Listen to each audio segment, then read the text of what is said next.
We'll resume the hearing. We have the representatives of Wellington International Airport Limited. I am indeed. Wait for it.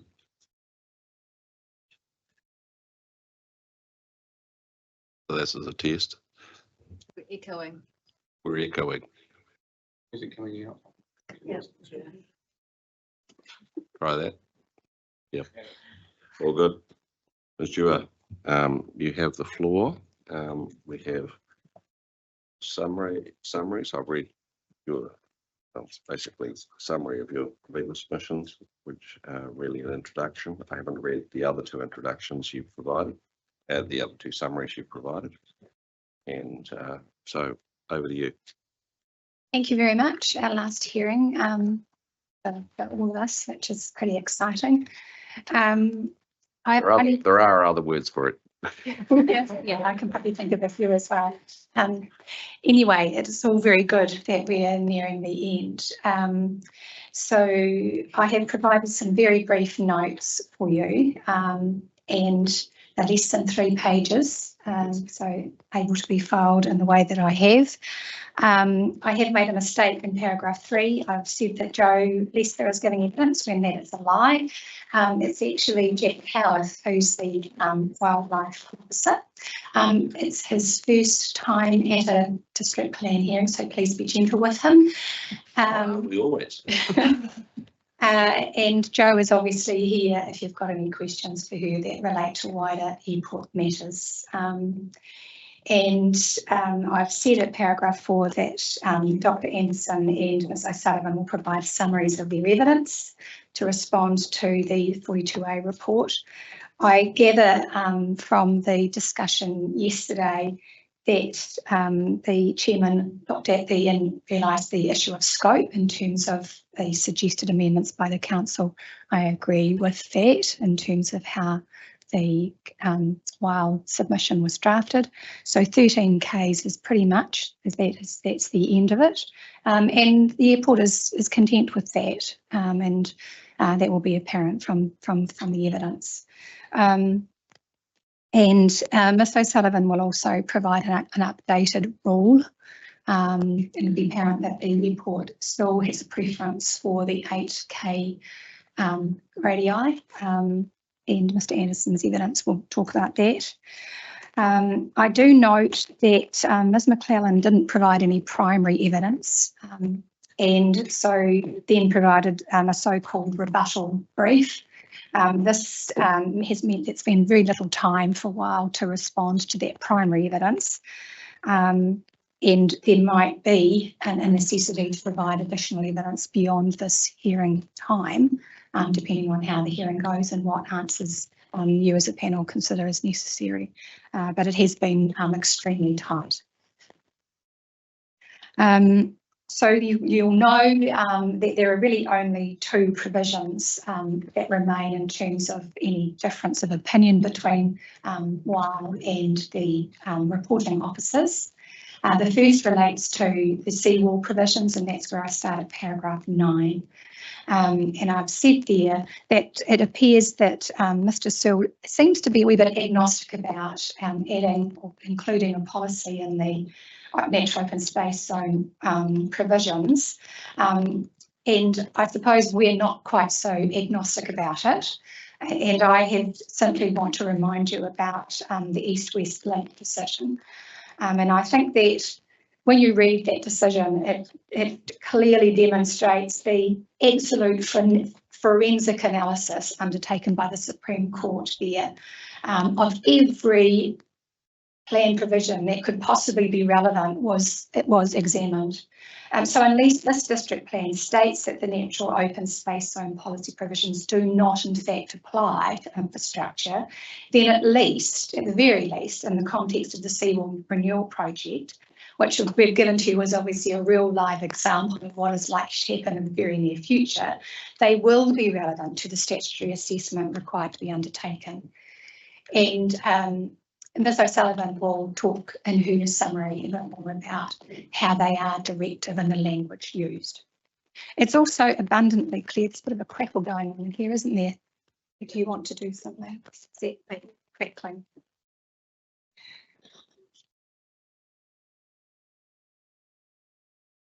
Probably torturing the people online more than us here. That sounds better, doesn't it? So at paragraph 11, it's also abundantly clear that from the East-West link decision that there will inevitably be a very narrow pathway, if at all, for infrastructure proposals to be granted where there are these directive or strong avoid provisions from the top to the bottom in the RMA hierarchy of objectives and policies.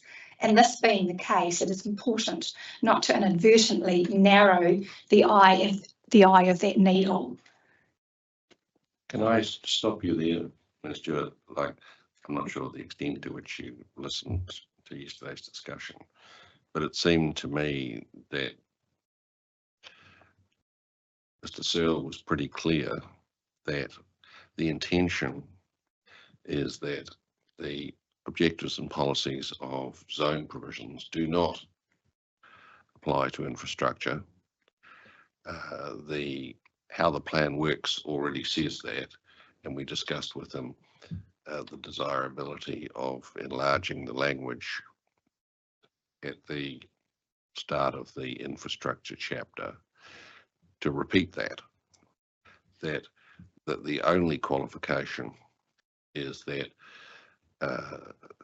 to the infrastructure chapter being standalone, and this is yet to be determined, but we tossed around yesterday, would be the relevance of the strategic objectives, so that we've asked Mr. Searle to think about and respond and reply as to exactly how that would be framed. But the intention is that the infrastructure chapter is standalone. The objectives and the only policy direction outside it that's relevant would be potentially in the strategic objectives. So the question for you and Ms. O'Sullivan to tell us is, would that solve the problem? Like, if it's like we're still talking ways and means, but that's the intention. So the question for you is, would that solve the problem?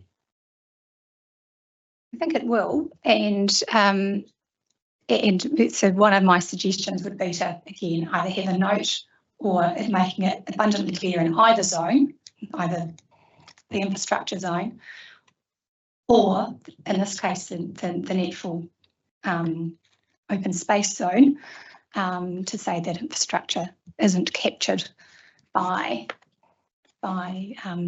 those policy provisions. So I think it is an easy fix, but it does need to be fixed because of the nature of the environment that we're dealing with.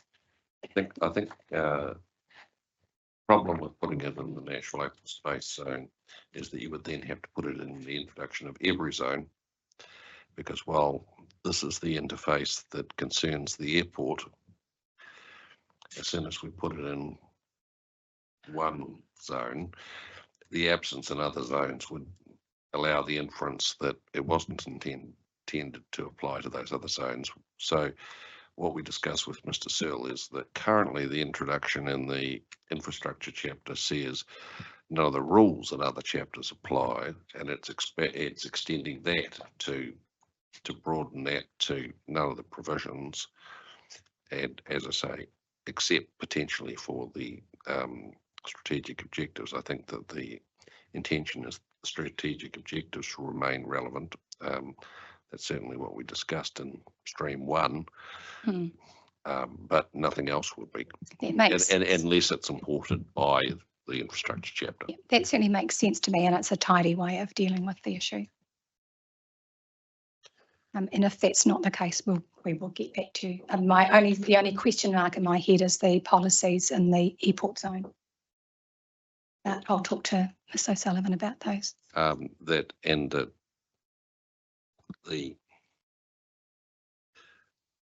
this goes back to a discussion we had in was it stream 9, where Ms O'Sullivan's view was that the Infrastructure that policies the needed to be infrastructure able to objectives account and for. policies needed Yeah. to apply in the airport zone, but not the rules in relation to airport and airport related activities. But the rules did apply to non-airport and airport, Yeah, non-airport related activities that's right, that were in yeah. the zone. And I just haven't thought of it the other way around, but I suspect I'm worrying about nothing, but I will get Ms O'Sullivan.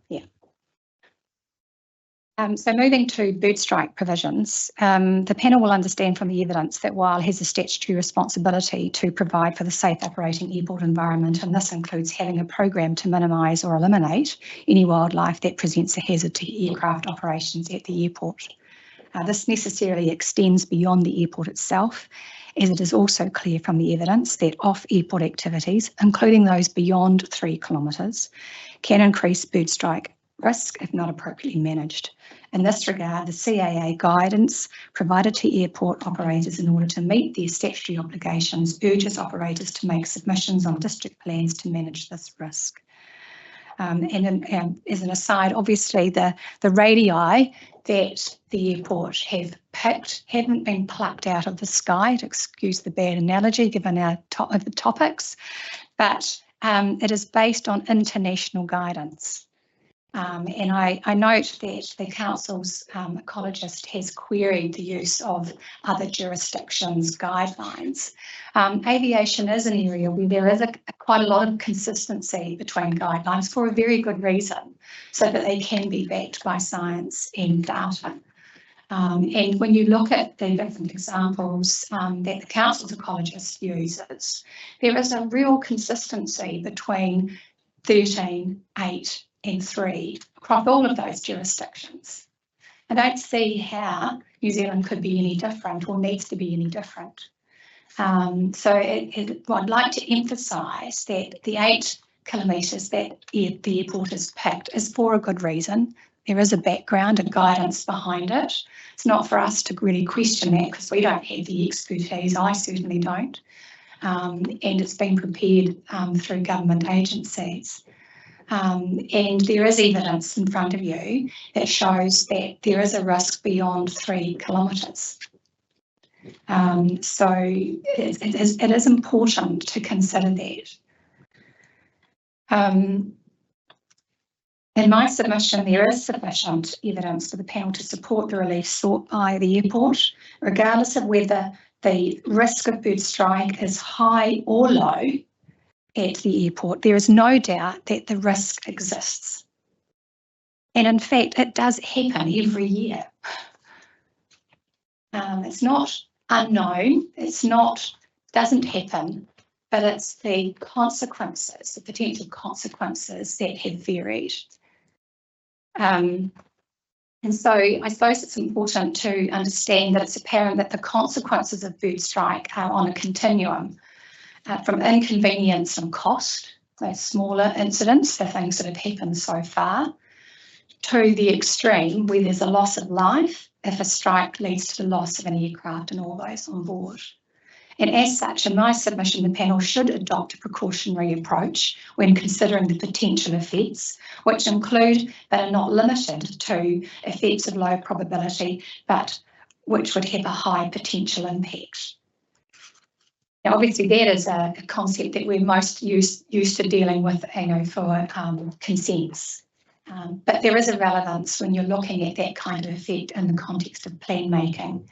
So in my submission, the panel should adopt a precautionary approach when considering the potential effects, which include, but are not limited to effects of low probability, but which would have a high high potential impact. So if an airport is closed down for an afternoon, there's a cost to that, there's an inconvenience to that. And we've seen that happen in Timaru within the last 6 months. So all of those people didn't get to their destinations. There was a cost, all sorts of costs flowing on from that. That's at the lowest end of the spectrum. And it's important to understand that. In the context of plan provisions in my submission, this means you should err on the side of caution when considering the provisions that Weil is suggesting versus the Section 42 recommendations, especially taking into account Section 32(2)(c), which requires an assessment of the risk of acting or not acting if there is uncertainty or insufficient information.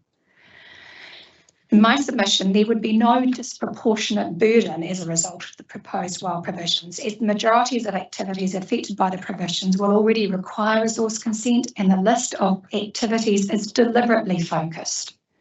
On the other hand, if one of these activities led to a serious bird strike event, then the burden on the community would be enormous. The airport is already disadvantaged in terms of its wildlife hazard, given its coastal position at two ends of its runway and its comparatively small area. That is the area where it has effective control of the hazard compared to other New Zealand international airports. And in these circumstances, it is important, therefore, that the district plan provisions support the management of these risks to the greatest extent possible. So unless you have any questions for me, I'll call Jack. And he has a couple of amendments to make to his evidence where there was some uncertainty. I just wanted to foreshadow a question you've emphasised, that we should rely on international precedents and guidance. Ms. O'Sullivan's given us Christchurch provisions, which have a 3-kilometre radius. And to my, and I'll be interested to hear what your witnesses have to say. The image I have in my mind in Christchurch is, of course, you have an inland airport location with rural activities on its western side, and you're effectively talking about constraints of activities bringing birds to the vicinity of the airport site. Here you have, as Mr. Howarth and Dr. Anderson have indicated, an existing hazard because you've got black-backed gulls all over the show because you're sitting next to the sea, and you're talking about activities that might cause the movement of those birds to change and so that they're flying across the flight paths of airplanes more often, effectively. You would have thought that Christchurch has a greater risk because you're bringing the birds to the vicinity, and they've only gone with 3K. And if we're talking precedents, isn't that a pretty solid precedent weighing against the argument you're presenting? Well, I don't think so. And Ms. O'Sullivan can talk a bit more about the nuts and bolts associated with the other, with Christchurch. But you need to realise, in terms of the geography of Christchurch, is that you've got the airport, which sits sort of at the base. It's bookended by Selwyn and Waimak, other way around, depending on which way you're facing. And so those plans also have controls on bird strike, which are way beyond 3Ks. And the other thing to realise, and I'll forgive me for giving evidence from the bar, so to speak, is that Christchurch Airport, the Regional Council and the City Council have just spent an enormous amount of money culling Canadian geese at the Christchurch sewage ponds, which is about probably at least 8Ks away from the airport, because they are growing in numbers and they are then have the risk of flying across the airport. So that I think that the key thing is what we're trying to get across is that if you have an activity which of itself, like a sewage pond, creates habitat for them, but then they're wandering off to getting food, and that brings them across the airport or the approach or the departure flight areas, that's the risk. It's not that they're going to be congregating at the airport, it's that they are congregating elsewhere and then they are flying across the airport in a place where it is very, very unsafe. And we know this because that's what the evidence is showing. So they've had your southern gulls tracked, and they are going long distances and they're going across the airport, even though they don't live at the airport. If they did, the airport has control over that, but what they don't have any control over is those activities beyond their site. And certainly they need to have control beyond the 3Ks, which the council's planning officers have suggested. As except that it's stated in principle, we'll wait for the evidence. Yeah, absolutely. To support it. All right, so if there are no further legal questions, I'll just make sure that.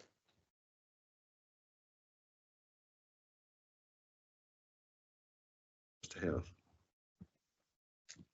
Welcome to this happy gathering. Thank you for having me. Mr. Howard hasn't prepared a summary, but he's happy to answer any questions that you might have. But he'll just correct his evidence first. Okay, that's all. The evidence that I'd like to amend is in relation to paragraph 6.16 Okay, 6. on page 12. Starting in the sentence with chiefly, about halfway through the paragraph. Yep. The words and 13 and 13 kilometres, if they can be removed, please.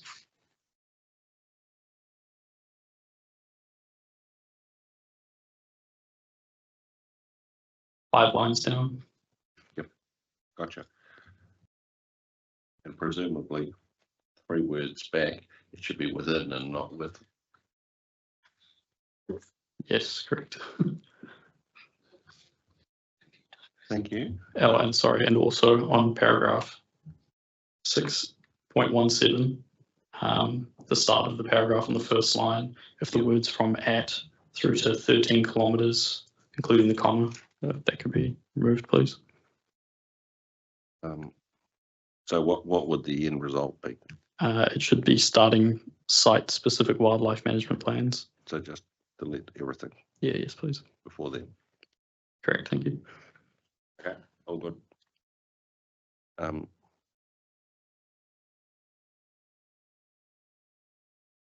The question I had you, or 2 questions. Is the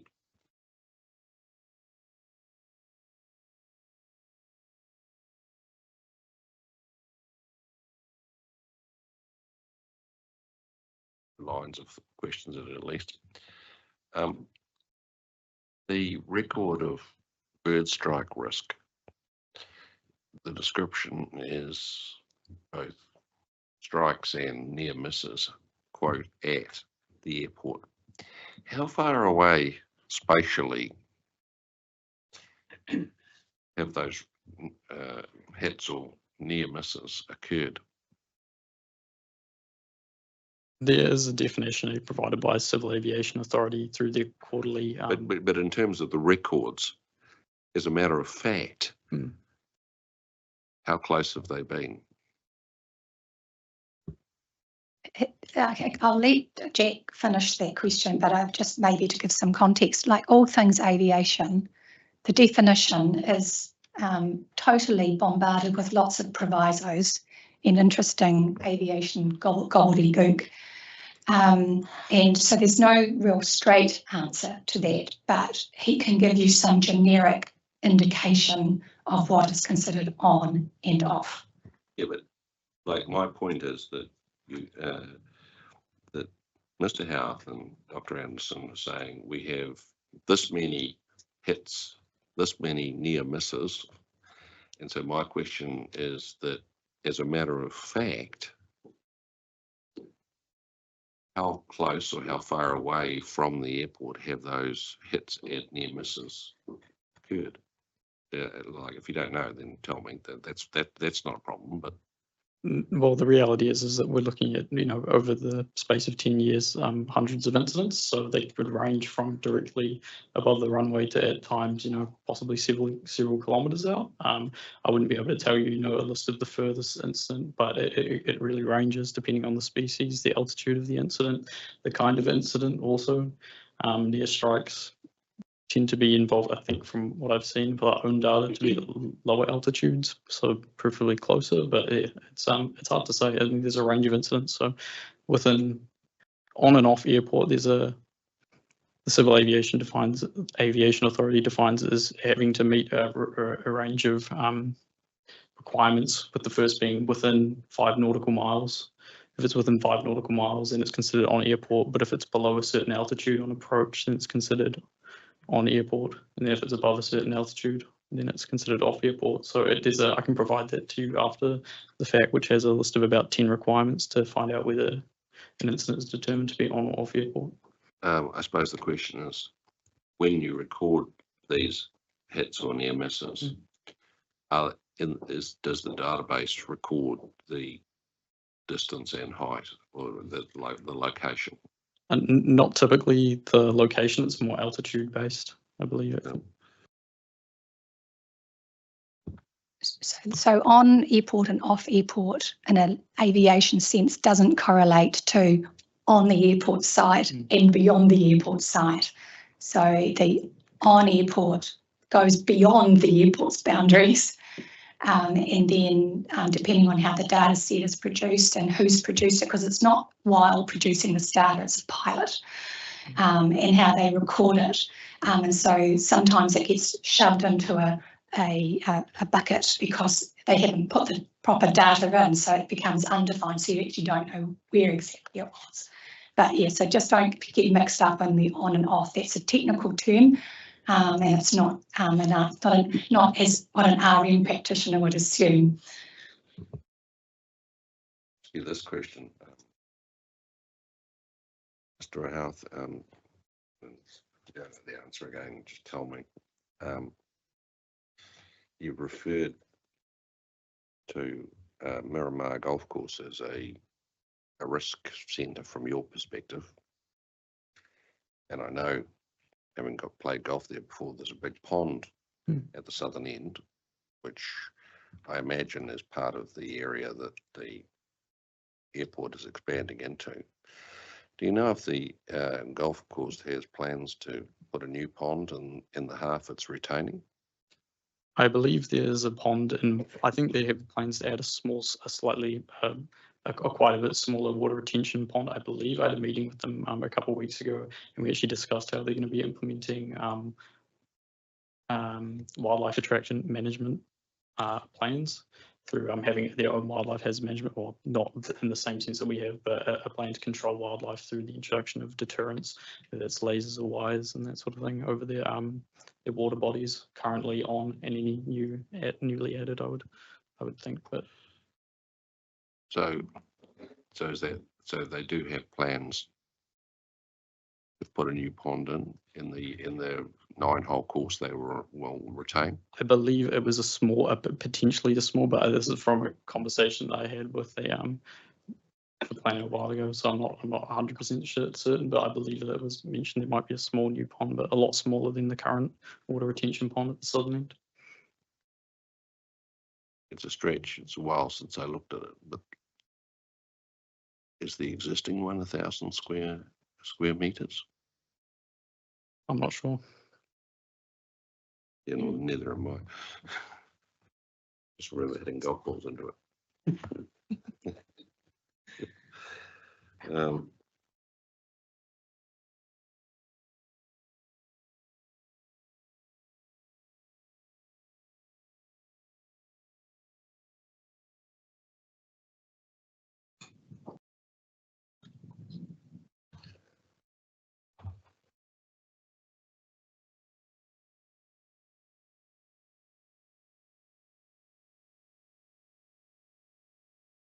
Ask my colleagues, any questions for Mr. Howarth?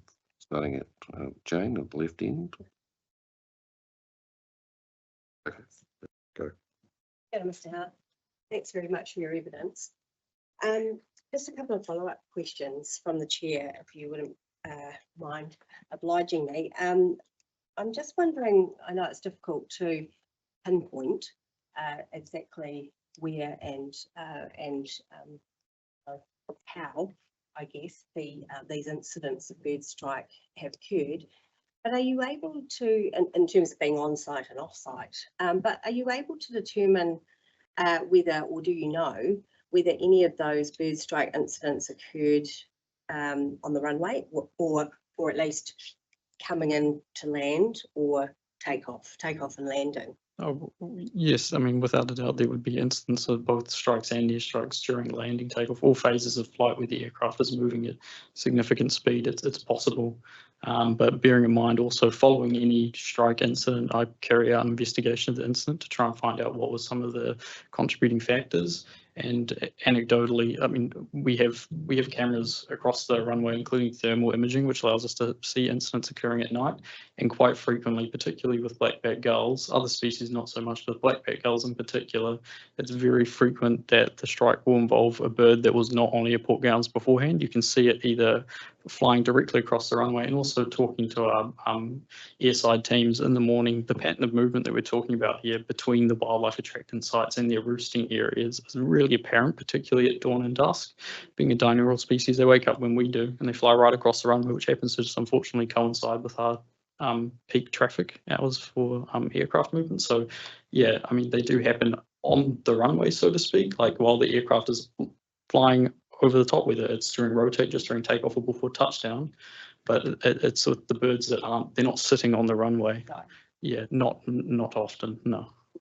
Yeah. So would the majority of the bird strike incidents, do you think, have occurred that way? I think it would depend on what species you're looking at. So with black-backed gulls, I would suspect it's possible, yes, and particularly with near strike incidents as well. As birds are actually quite good at getting out of the way when they see it coming. So yeah. So what exactly do the near strike incidents look like? What does that involve? The definition is, Planes have to take evasive action, or I would hope that they're not taking evasive action at low altitude. Yeah, I think that too much detail for me. I think for them is to just go ahead and hope that it doesn't cause significant damage. But a near strike is defined loosely as being either causing alarm to the pilot or being within the wingtip span of the aircraft. So there's a little bit of wiggle room for what some pilots might feel more comfortable or not. The pilot will see it. Yes, well, if it's if they realise that it's going to be not an issue, they might not report it. But if it's that the bird has flown very close and then swerved last minute, then that would be a near strike. Yeah. And I mean, of the bird strike incidents, are you able to tell us whether the majority of those were sort of down the lower end of the spectrum in terms of consequences?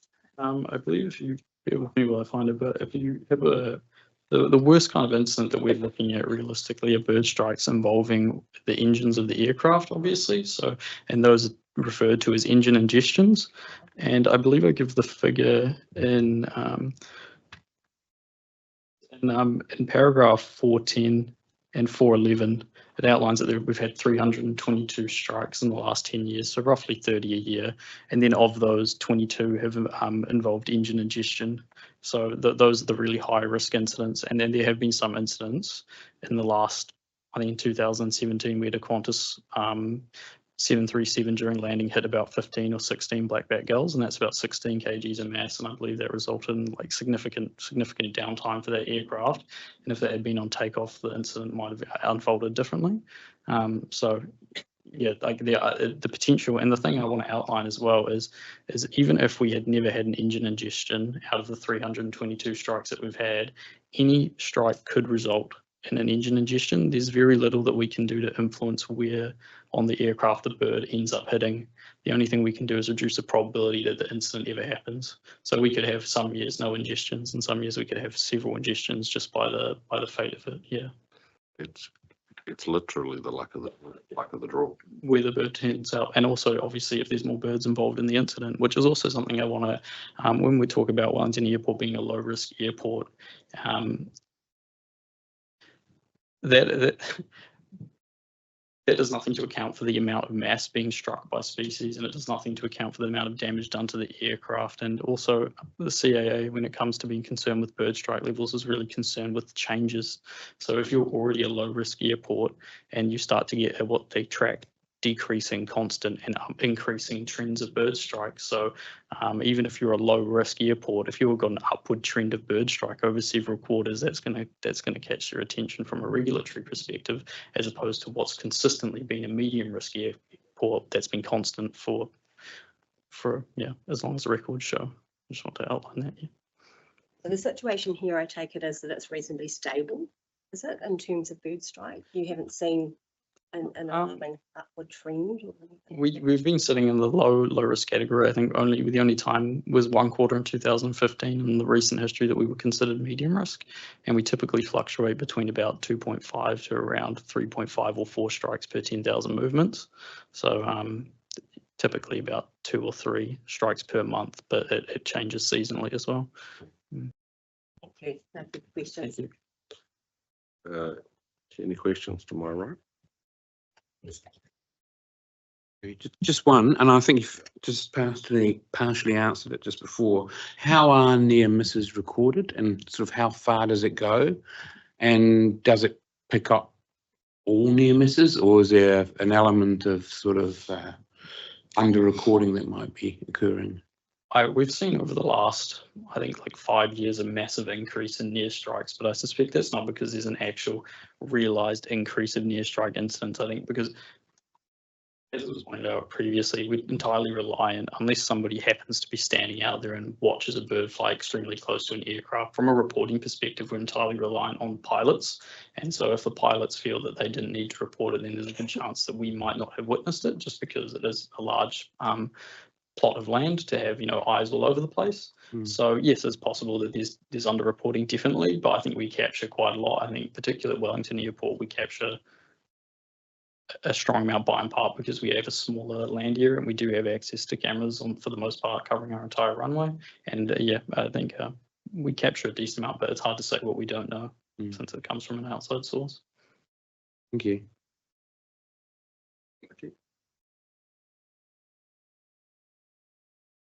Just in terms of clarification, the gulls, their habitat is the water.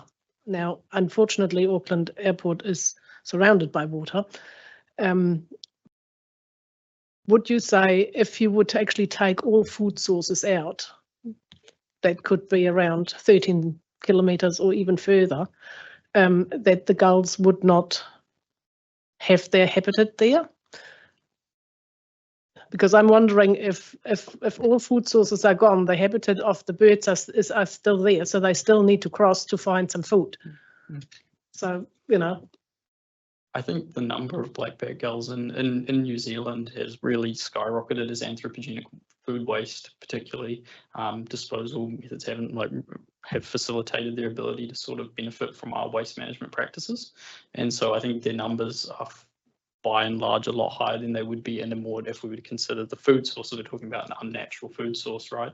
If we would remove all of those, you'd probably see their numbers decline down to a more natural level, I think. I'm not an expert on the population numbers, but for example, as outlined in Dr. McLeod's evidence, that they're considered a superabundant species and essentially the only, or one of the 2 native species to be not protected due to their large population size.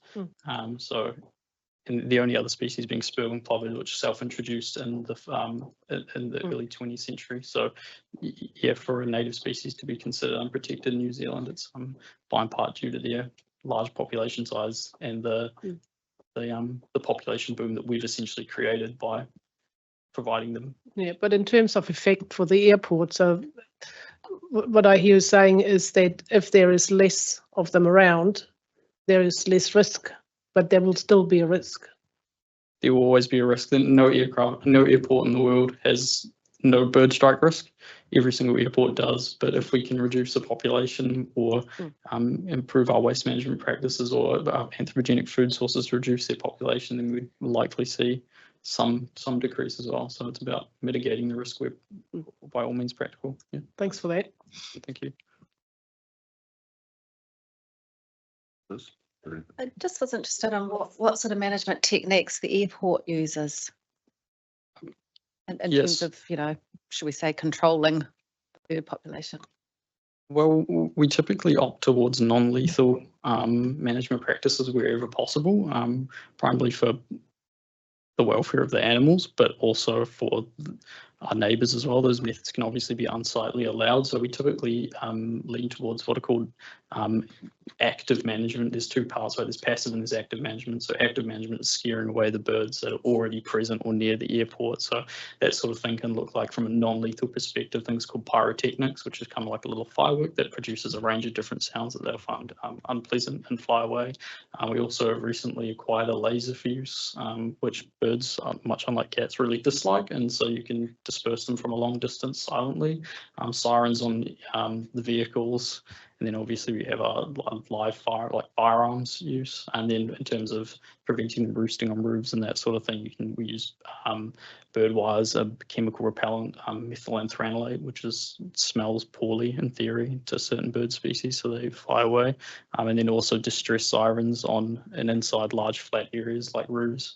It's quite an expensive thing. Even things like our grounds maintenance is tailored towards wildlife management. So we cut our grass in a way and have implanted special species of grass that are called Havanix grass, which uses fungal endophytes to make birds feel ill if they eat from it. And control for our insect species, a real wide range of things. Essentially everything we do is to reduce the attractiveness of Wellington Airport's grounds. And so we've done that, and the next step I think is to look at how we can prevent them flying across. Yeah, so that's all on airport land physically, as in an RMA sense, but do you go any wider? Yes, so Huatataka is a little marine islet, basically a tidal islet at Moa Point, which is about 700 metres from the southern end of the runway, and it's unfortunately also been historically a blackback gull breeding colony. So it's right under the flight path of the 3-4 approach and 1-6 departures. So we have really, for a long time, I think since the 90s, monitored the amount of the number of blackback gulls breeding at that site. And then so we've worked with City Council and DOC and asked to basically manage that site to try and keep blackback gull breeding numbers below 10 active nests in any breeding season. And then also provide funding to Department of Conservation on Soames Island to replant and manage blackback gull nests up there as well, for other reasons as well, because they're predatory and predate on native species which are endangered. And then obviously also working with stakeholders on a case-by-case basis, like local schools as well. We noticed that through our GPS tracking study that blackback gulls were constantly feeding at this secondary school in particular, during the months when school was in session, and only at 9, 12 and 3. So we went to interact with them, basically say, how can we it's helpful, thank you. how can we manage that? Okay, I think we're good. Are we ready for Dr. Anderson? He's online. And he has produced a rebuttal brief for you, and I assume that you will want him to read that out. Please, we'll start with that and then we'll go from there. Good morning, Dr. Anderson. Would you care to read your summary / rebuttal? And then we'll, if we haven't had the chance to read it themselves, not saying that that's anyone's fault, it's just it's a statement of fact. So if you could read your rebuttal, and then we'll go from there. Or what you could do is switch your microphone on.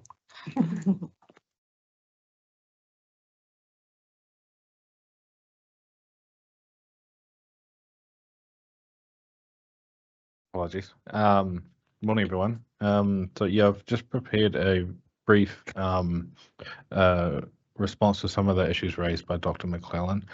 Just as a brief introduction, my name is Dr. Michael Anderson. I'm a senior ecologist at BioResearchers, which is an ecological consultancy. I won't go through all my qualifications and experience in detail, but I do a master's and PhD in ornithology. Okay, so I realize you may not have had an opportunity to read through this in detail, so I'll just kind of read through it quickly and then happy to take any questions that arise. So Dr. McClellan, her evidence provided further background to aviation bird strike in general and bird habitat surrounding the airport, and states that despite abundant habitat, the most recent CAA quarterly report states that Wellington Airport has a low strike rate. This is not disputed. However, my understanding is that this strike rate is based only on the number of incidents per aircraft movements and does not encapsulate the bird species, type of strike, or severity of the strike, as Jack has already discussed. In addition, my understanding is that the purpose of having bird strike provisions in the PDP is at the very least to maintain a low strike rate.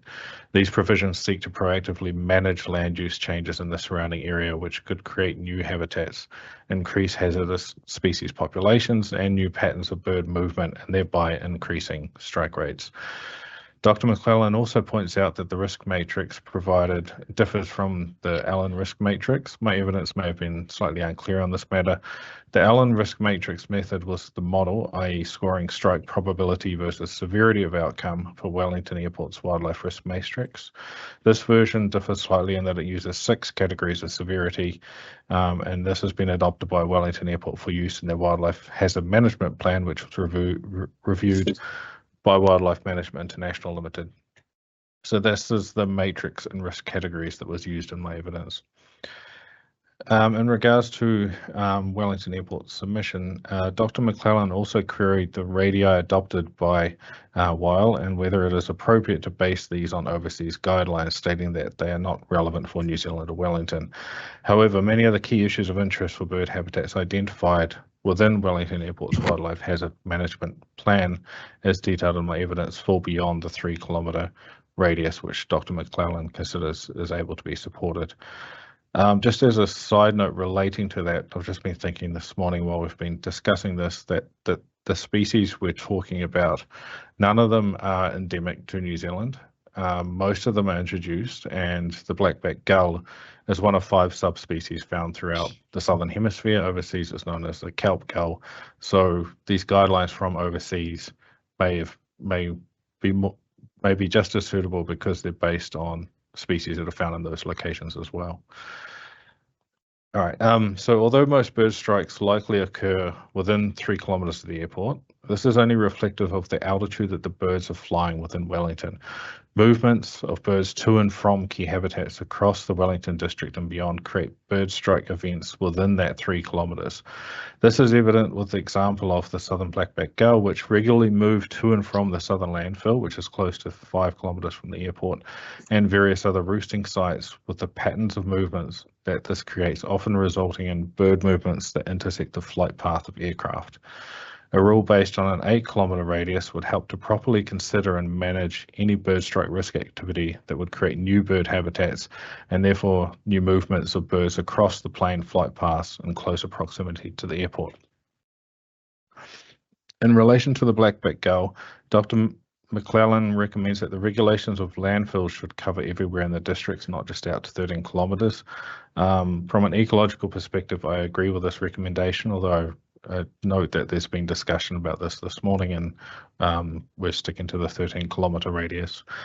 In terms of Ms. O'Sullivan's recommended 8 kilometres radius as opposed to 3 kilometres, Dr. McClellan stated that there is no ecological justification provided for this departure from the Christchurch rules.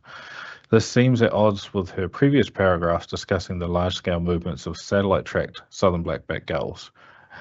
In addition, I understand that the 8-kilometre radius is not recommended just on current land use practices, but any potential future land use practice defined as bird strike risk activity within this area. In my view, any such new land use activity outside of 3 kilometres may increase local bird populations and or alter local movement patterns, which in turn increase the bird strike risk closer to the airport. With regard to mallard and geese, I've noted Canada geese, but also feral geese, which are called grey-leg geese as well. They have a low likelihood of bird strike at present. Mallard are currently distributed around Wellington's coastline, a few freshwater ponds and lakes, while geese are less common and mostly near the Hutt River. However, the severity of a bird strike from mallard or geese are considered very high or extreme, respectively. In my view, the suggested exclusion of new water bodies exceeding 1,000 square metres may increase the likelihood of bird strike, as this would involve the creation of new habitats for waterfowl. Especially as Dr. McClellan agrees, Canada geese are rarely seen in the vicinity of Wellington City. However, if new habitats are created, Canada geese and other waterfowl are likely to colonise them shortly afterwards. So, in summary, the evidence of Dr. McClellan provides useful additional information. However, much of it is focused on the current distribution of key species in regard to what is required for bird strike areas. In my view, it's more beneficial to take a proactive approach to consider how the distribution and movements of these species would change with the specified land use changes. I also recommend retaining the 8-kilometre radius. Any new or extended bird strike risk activity within the 3 to 8 kilometres of the airport that provides new habitat or food resources for birds will also increase the risk of bird strike closer to the airport due to increased population size or local movements. I also recommend the definition of bird strike risk activity includes any new water bodies exceeding 1,000 square metres, as these new water bodies have the potential to attract high-risk bird species that are not currently very common within the Wellington district. So that's a brief summary of my evidence. I'm happy to take questions from here. Thank you, Dr. Anderson. Yesterday I was discussing with Dr. McClellan some definitional issues, basically to provide guidance to the planning team. When we talk about a landfill, how big does a landfill need to be to create an issue? Is this a farmer putting a carcass in a hole? Or is this like a commercial landfill taking waste from all comers? And how do you distinguish between one and the other? Dr. McClellan's view was that it wasn't a farmer with a hole that they shoved dead animal carcasses in, but it was a commercial operation getting waste from multiple parties. What's your view? Like, I'm looking for assistance as an ecologist. What is, when we talk about a landfill creating a bird strike risk, what are we talking about? Tell me what that landfill looks like. What's occurring there that creates the risk, and how big does it have to be? What's the nature of the activity that creates the risk? Right. Yeah. So I tend to agree with her that the commercial activity is where the larger concern would be. As the landfill increases in size, the more birds you attract. So where you draw the line is a little bit difficult to say. But essentially, my concern would be that if a landfill is large enough to become a permanent and regular food source, where the birds are commuting to and from, that becomes a potential risk, or if it's large enough to increase the bird size population. So if it's a permanent food source, that means it can support a larger and larger population, then it becomes more of a risk. So if it's a temporary small scale landfill, an offal pit on a farm, then it's probably not going to be significant, but yeah, the larger commercial operations could be.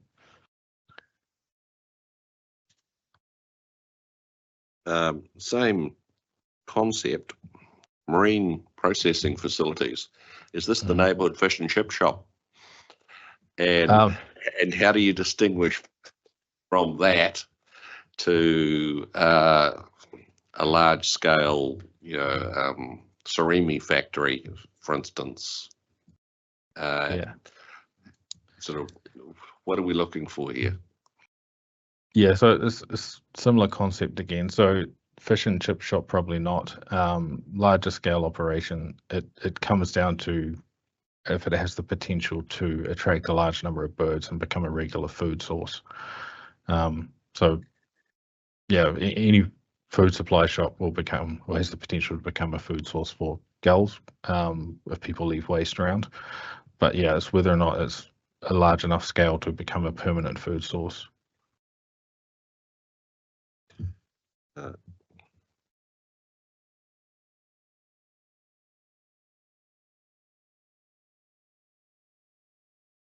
Stuart, one of the things that I discussed with Mr. Searle yesterday, just interrupting, is that following this hearing with the input of Dr. Anderson and Dr. McClellan, I have it in mind to direct the Ms. O'Sullivan and Mr. Searle conference and sharpen up those definitions of what we're talking about, because I don't think there's any debate as to, well, I think it's pretty clear what a freshwater pond greater than 1,000 square meters looks like, but it's not at all clear what a waste management facility is, what a landfill is, what a marine processing facility is. And as Dr. Anderson says, it's an issue of scale and the nature of the activity. And so that's what planners are for, is it's to come up with a definition that captures what we're actually trying to manage. So that's Yes, for your thank you. information. The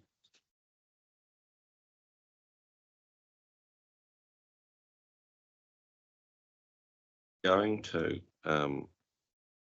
matrix that you presented on page 11, you provided some clarification, Dr. Anderson.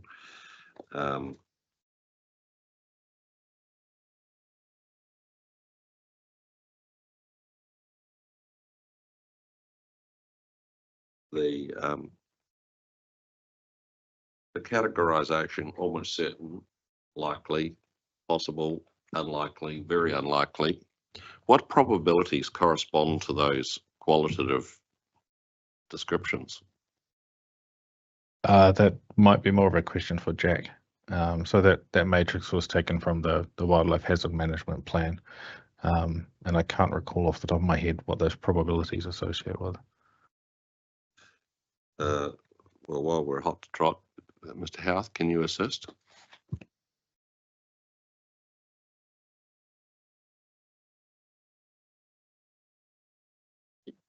They were based on, as you can imagine, the likelihood of an incident occurring. Can't remember off the top of my head. It used to have a essentially in the same way that no species can be considered less than high risk.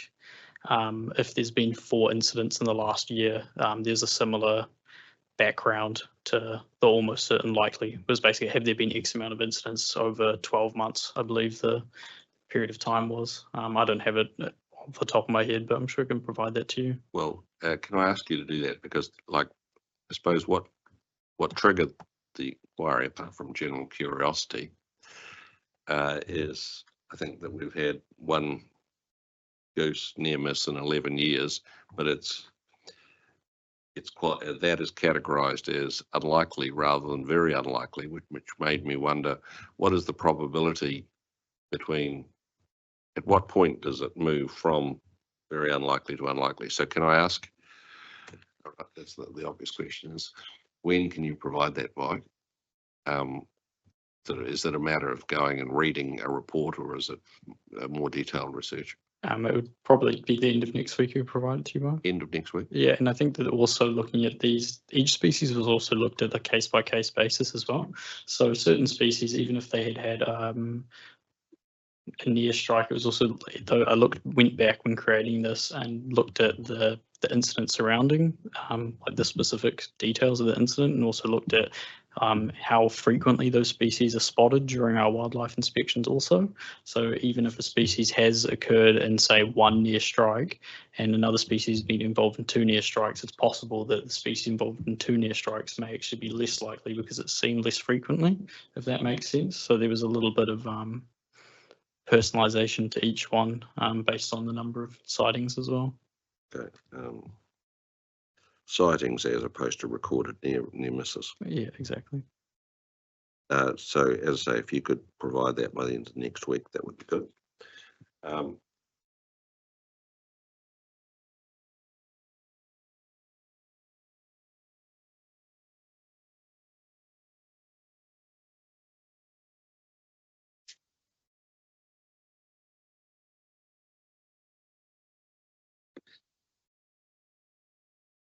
Dr. Anderson.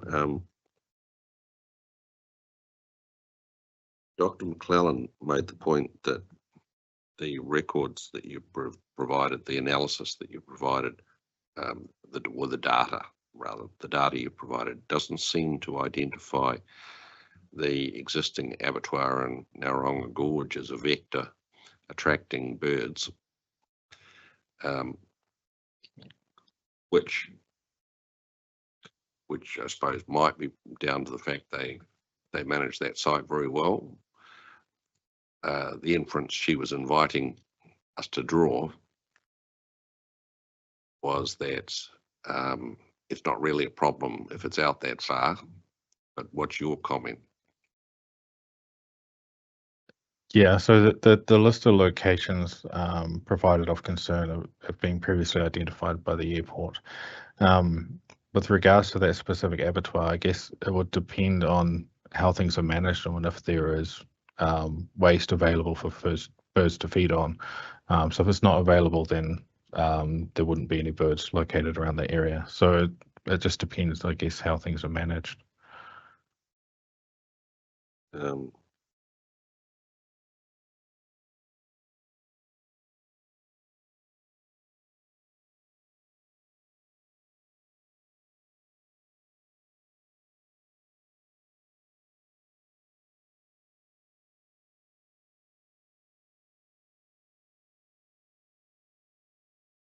I'm looking at your figure 9, and again, this may be something that Mr. Howarth needs to answer because it's a detail on the ground, and I should have asked him. It seems to be a vector. There's a series of tracks coming from the middle of the golf course. What is there that you've got large numbers of birds taking off from that particular location? Yeah, so this data is provided from the GPS tracking study that was done by another organisation, AVShore. Looking at that figure, interpreting it, just to point out that each one of those individual dots is a record of one of the 5 birds being at that location. So you can see there's dots scattered all over the place. The lines are talking about specific incidents where one of those birds crossed the airport runway. So if we're looking out at the golf course, when you see all those dots along the golf course, then those are potentially just black-backed gulls choosing a place to roost. And so you can see there isn't a particular concentration, so they're probably not drawn to one particular location. They're just finding an open area to land and roost. In an absence of golfers at that particular moment. Yeah.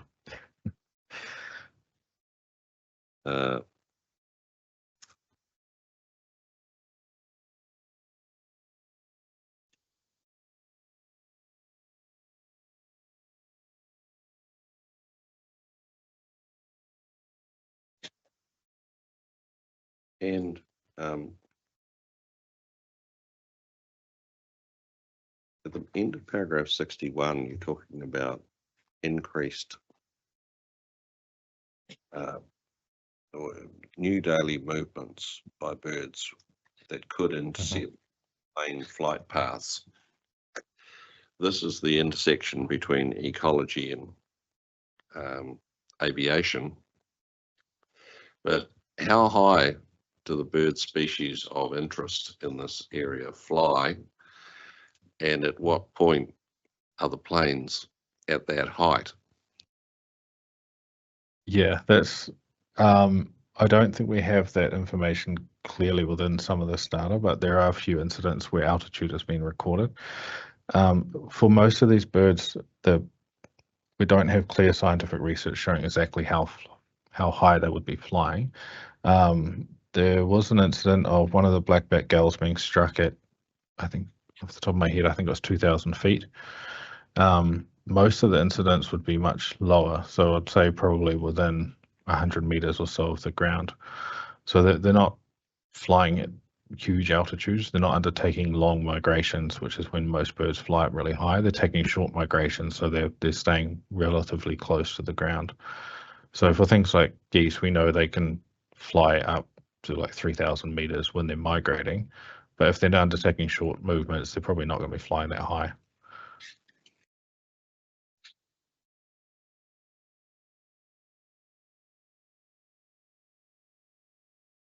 And a question I was quizzing Dr. McClellan yesterday is how high are the planes going over the top of Johnsonville and Newlands on the southern approach relative to what you've just told us, that most less than 100 meters, but 2,000 feet which is 600 meters. Is certainly not beyond the bounds for the black-backed gull. So how high is those planes that the locals in Johnsonville complain about? That might be more of a question for Jack, I think. The altitude of the planes landing, I can't provide much information about that. Can the airport team assist? I personally can't. I'm not sure what the altitude aircraft are during over the northern suburbs, personally. I The do. departing flights I know are always about 4,000, 3 to 4,000 feet over that area, but so their arrivals might be slightly lower. It certainly seem a lot lower. That's above mean sea level that I'm talking about. Yeah, So they're about they're over 1,000 feet above ground. But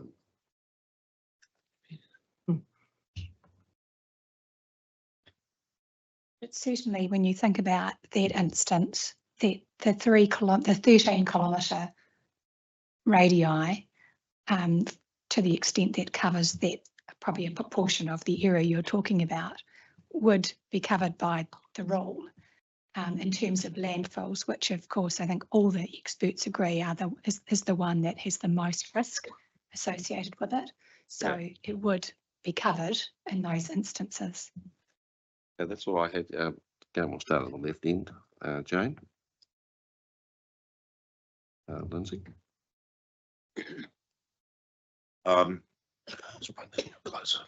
Thank you, Dr. Anderson. I'm just really trying to get a ecological perspective about how much bang for the buck you'll get in terms of bird strike management from introducing land use controls.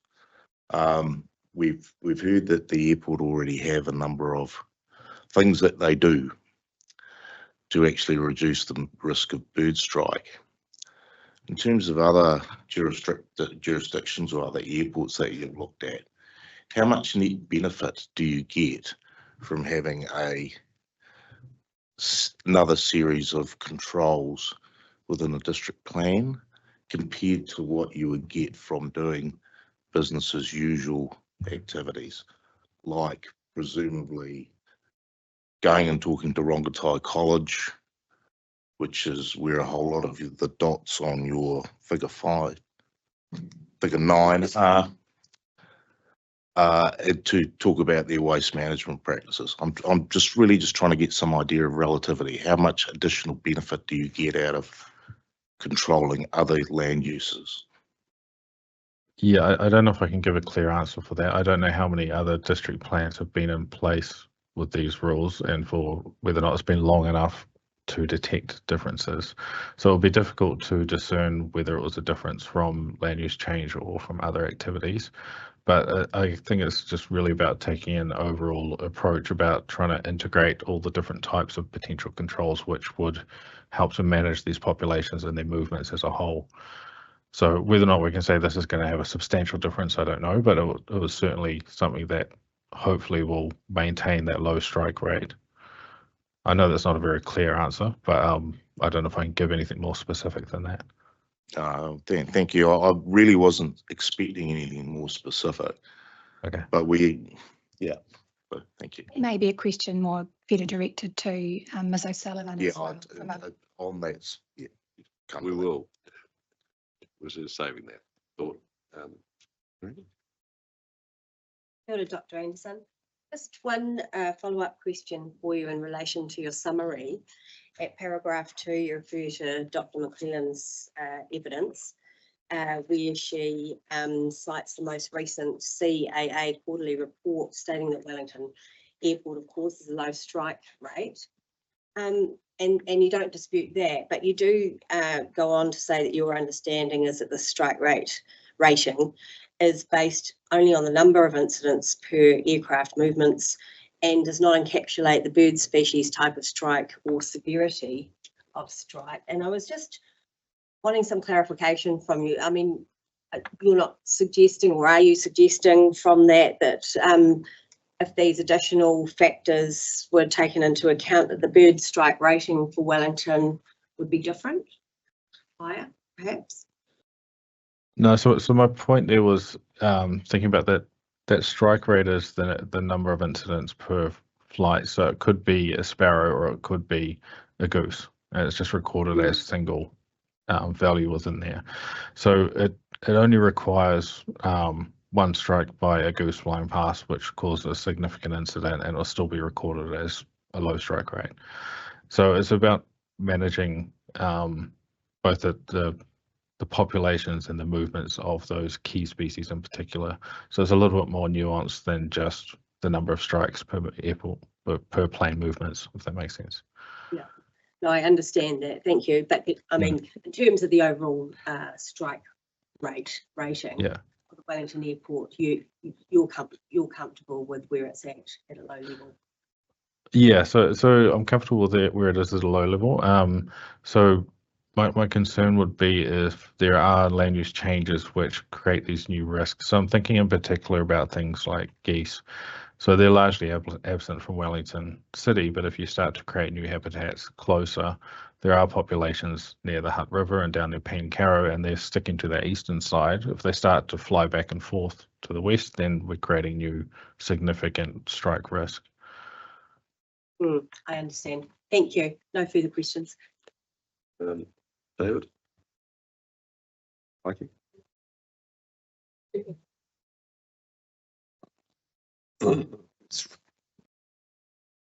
Just one question, just to clarify, in paragraph 4, Dr. Anderson, you talk about that in terms of the risk matrix that was used.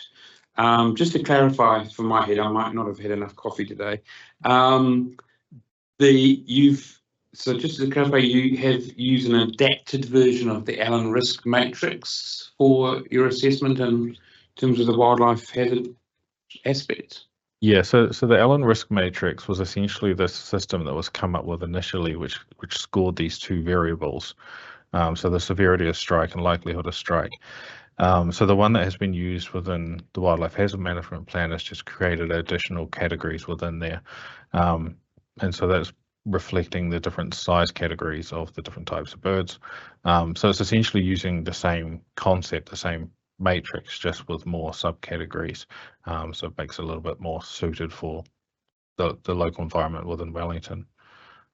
Right. Okay, that answers my second question, actually. Thank you. Yeah. Anything? Well, thank you very much, Dr. Anderson. I appreciate your input. We're ready to talk to Ms. O'Sullivan.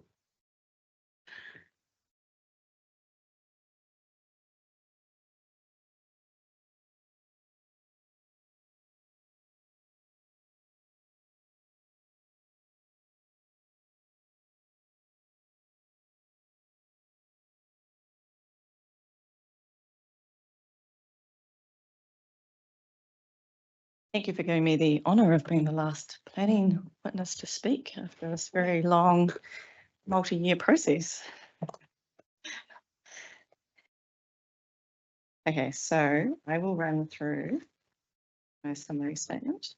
Some of the discussions have superseded what is now in here, but I will raise that as we go. So my name is Kirsty O'Sullivan, and this statement of evidence obviously relates to the wrap-up hearing. With respect to regionally significant infrastructure and upgrading, in response to my evidence in chief, Mr. Searle has made various amendments to the definitions. As these directly respond to and address the concerns raised in my evidence in chief, I support his recommendations that we're in agreement there. The reconciliation of the Moa Point seawall provisions. So there was a bit of a discussion this morning. Thank you for that update of the discussion that happened yesterday. I haven't had an opportunity to watch that live stream. But essentially, it sounds like where you're heading with, or the line of questioning at least, is consistent with what I had set out in my evidence in chief. So in paragraph 3.7, I had noted the fact that the infrastructure chapter only excludes the rules from applying, and perhaps if you broaden that, then that would address that particular concern. The drafting issue for the airport zone, I haven't had a chance. It's a very good question that was raised this morning, and how the interplay is, because I did say that these provisions should still apply to the airport zone in some size, shape or form. I'm fairly certain that my evidence for hearing stream 9 actually proffered drafting that addressed that very issue, because I raised this during hearing stream 9 as well. So I can check that, but I'm pretty sure I offered some drafting that I thought would address that interplay. Just thinking about it.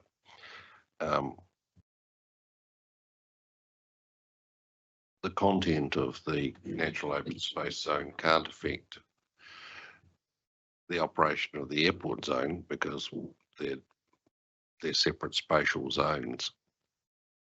So I'm not sure what the problem is that you proffered suggestions that I think Mr. Anderson took up.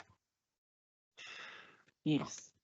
About the infrastructure objectives and policies applying in the airport zone to the activities governed by the airport zone rules. But I can't understand how it would work in reverse, because the airport zone rules only govern activities within the four corners of the airport zone. So explain that to me. Do you think there's an issue, and if so, why? Sorry, can you? Like as I understood Ms. Stewart's concern, that she wanted you to think about the potential for. We've talked about the infrastructure zone, infrastructure provisions applying to the airport activities. We've talked about the natural open space applying to infrastructure activities. Her concern was, as I understood it, was possibly working the other way. Having thought about it since you raised that, I'm thinking, well, these are zone rules. They're spatially limited to the area identified as quote airport zone. So I can't understand how it could have any impact outside that area. And if it does, can you explain to me how that occurs? If I am following your questioning correctly, and excuse my confusion, I don't have any concerns with the infrastructure, the natural open space zone provisions, if the infrastructure provisions, sorry, I have no issue with the natural open space zone chapter if the infrastructure chapter is clear that the objectives, policies and rules of that chapter only apply in that area. Gotcha. Which is what we've asked Mr. Searle to consider, how it makes that clearer. Yeah, and that's been the position that I had in hearing stream 9, and it's also in my evidence in chief. There was also the question around strategic objectives and whether that should apply, and I do think that there does need to be another carve out for the infrastructure, for the strategic objectives to apply to infrastructure, and those strategic objectives as they're currently drafted do relate to infrastructure and regionally significant infrastructure, so I do think that's appropriate. Okay, all good. So then moving on to bird strike management, I have reviewed both Mr. Searle and Ms McLennan's rebuttal evidence relating to WILD's proposed bird strike management provisions. Rather than respond to every point, I wish to focus on what I consider to be the more significant matters, including the radii proposed, commentary around existing land use and likelihood of future land use activities, the suggested inclusion of water bodies over exclusion of water bodies over 1,000 square metres from the definition of bird strike risk activity, and the proposed rule structure. So I note Mr. Searle's and Ms McClellan's criticisms around the lack of evidence for an 8-kilometre and 13-kilometre management area. This matter has been clarified by Mr. Howarth, who has rectified an error in his evidence in chief that may have caused some of the confusion for Mr. Searle and Ms McClellan, and he's discussed that further as well this morning. On review of Ms McClellan's evidence, it appears that in principle she can support the use of a 3-kilometre management radius. In reaching this view, she has set out that this is where almost all incidents occur. She notes that this is also consistent with her position in both the Christchurch and Waimakariri district plan review processes. However, I understand the latter is still under review, and this very matter as to the appropriate management radius to use was a key point of difference between Ms McClellan and Christchurch International Airport's expert ecologist, Ms Bull, and there's an expert witness conferencing statement online. I think it was hearing stream 10A, which I can provide if the panel is interested, but that's how I am aware of that situation. As noted by Mr. Anderson, the adoption of a 3-kilometre radius would only focus on where the majority of incidents occur, as opposed to the point of origin of the birds as well. In other words, the actual physical bird strikes may be occurring within a 3-kilometre radius, but the birds themselves may be originating from land use activities outside of that perimeter. For this reason, and given the significance of the potential consequences, ranging from an inconvenience and costs through to a more catastrophic outcome, I maintain the view that a wider radius is appropriate. The 8-kilometre radius for the vast majority of the bird strike risk activities is derived from Mr. Howard's evidence.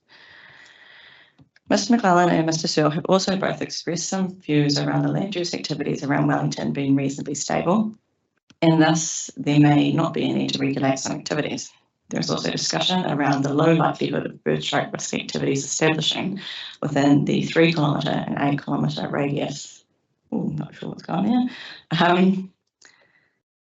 Due to the current land use zoning, that's what I should say. In my view, district plans are inherently forward-looking. While the land use zoning provides a steer as to what type of activities may predominantly occur in a given area of the district and thus within the different radii, this does not preclude out-of-zone activities from occurring. Such zoning does not necessarily preclude other activities, and hence why resource consents are obtained and why planners often refer to ensuring consenting pathways are available for different but compatible activities. I've also noted in my evidence in chief, most of the listed bird strike management activities will require resource consent, as they are not readily anticipated in most of the land use zones. This does not mean they will not be sought. The bird strike risk management provisions are therefore being proactive in managing future potential land use activities or changes to existing activities. As an example, an evolving area of land use planning is increasingly being encouraged by council and the regional council to use the use of nature-based solutions or green infrastructure.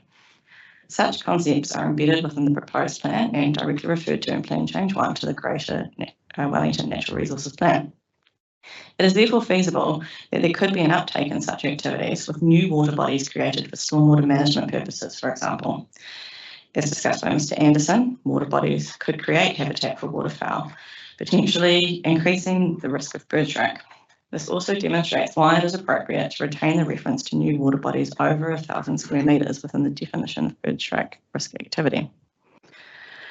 I also note Mr. Searle's observations that while this proposed new rule does not seek to manage all land use activities that could potentially attract birds to the site.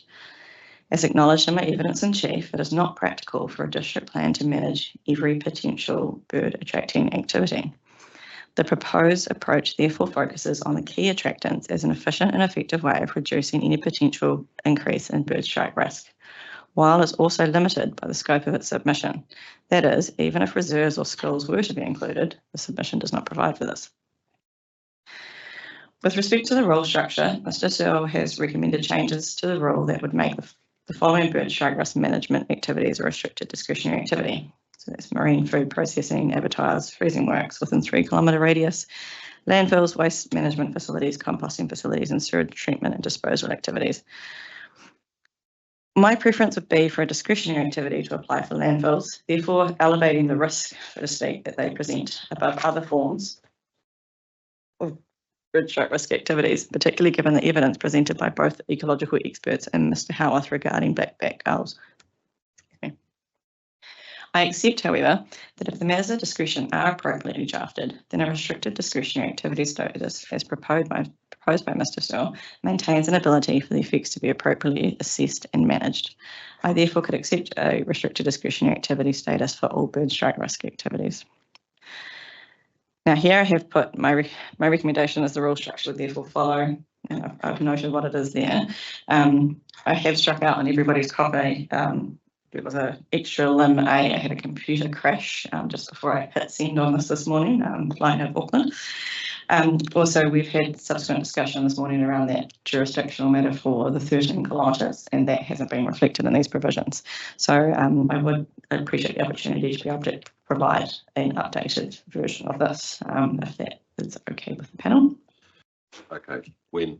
I can do that later today. Fine. Let's say closed business.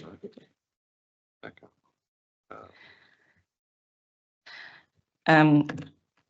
But in essence, you can see that what I've done there is I have included the 1,000 square metre reference in there. I do think there could also be further refinements again. I just follow Mr. Searle's structure. I think it could probably be consolidated down, just to refer to essentially everything, all bird strike activities within 8 kilometres, and then just the landfill component for the 13. And of course, associated with that, in the discussion and my summary, I would also recommend that the definition of bird strike risk activity include water bodies over 1,000 metres. We start with Commissioner Daish's question. Is this all a bit over the top, particularly for landfills, which will invariably require resource consents, both from the City Council and Regional Council. And in fact, for the City Council, it's much more likely to be a designation, in which case an RDA rule is going to be irrelevant, or a discretionary rule is going to be irrelevant. It'll be much more relevant as to what the policy objectives and policies say. So, in terms of, are we cracking a walnut with a sledgehammer? So, I think these rules could sit in a district plan, they could sit in a regional plan, they could sit in both, depending what size sledgehammer you want to use. The reality is, in Wellington, Greater Wellington, there are no such rules that relate to bird strike, and I don't think there's no reference, I guess, specifically to managing bird strike risk within the regional documents. The reason that causes concern for me is that the risk of it being overlooked. Bird strike isn't something that people innately think of when doing activities, and particularly given the area that we're looking at. So somebody establishing an abattoir freezing works that, isn't going to think about bird strike risk if they're 6 kilometres from the airport. If I can use an example of a project that I was asked to be involved in, is there was a stormwater at one of the airports that I work with. There was a stormwater management system proposed directly next to the airport, and the council had actually gone through quite a detailed design process, and then they sought planners to be engaged, and I was approached to help with that.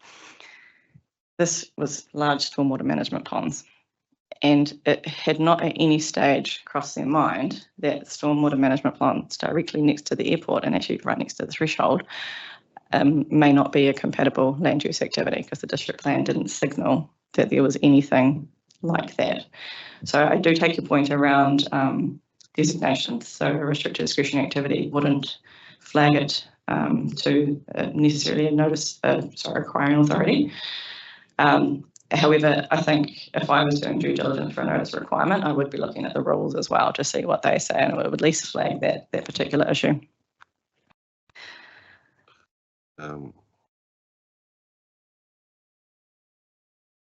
We talk about the precedents. I posed the question to Ms. Dewar. You've referred to WIMAC. Mhm. You've given us the rules in Christchurch. Dewar referred to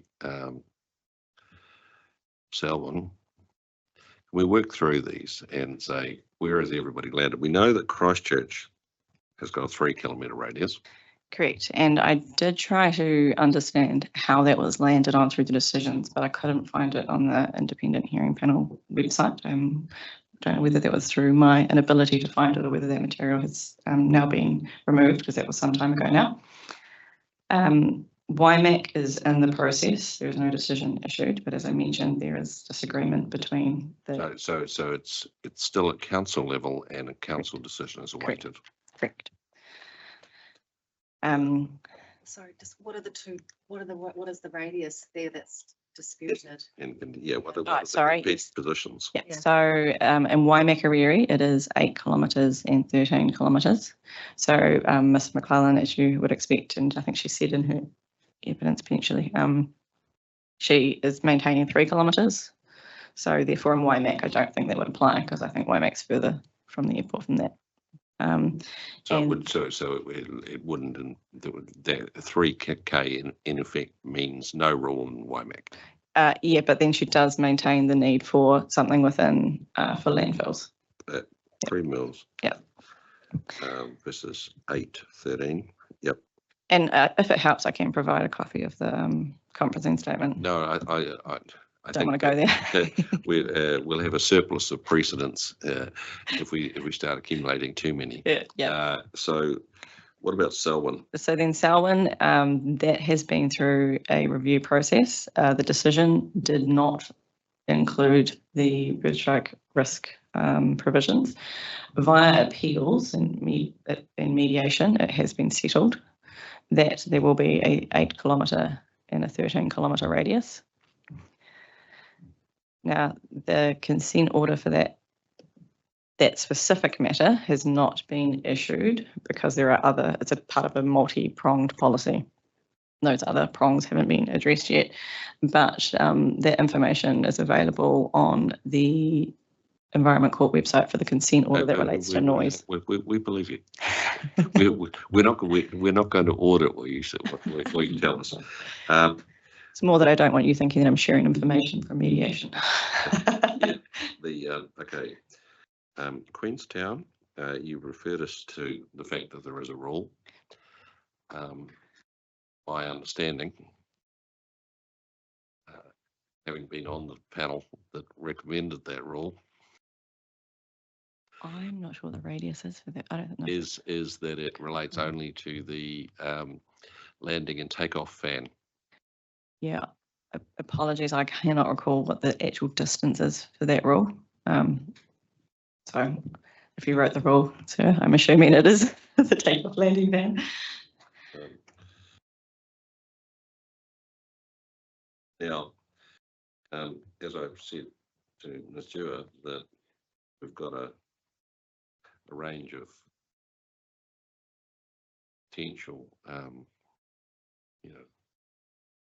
similarities and different distinctions that could be drawn between Wellington and Christchurch. It strikes me that Auckland seems much more aligned to Christchurch, to Wellington, being next to a large body of water. There's actually a bird sanctuary. And what's on the AUP? There are no rules in the AUP.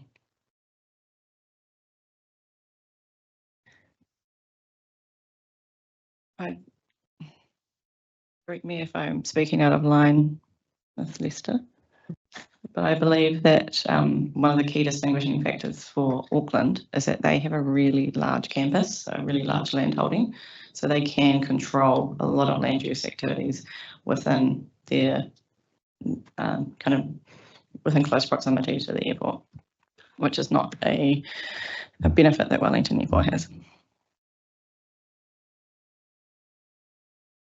Yeah. It's not okay. I would not think so.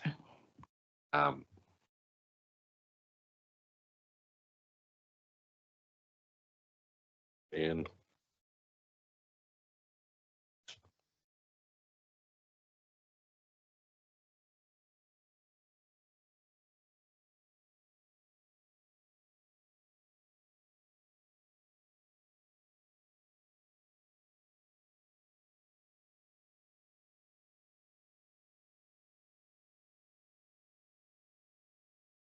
come back and talked about the issues of definitions of upgrading after we've dealt with bird strike. But I'll ask my colleagues now if they have any questions about bird strike.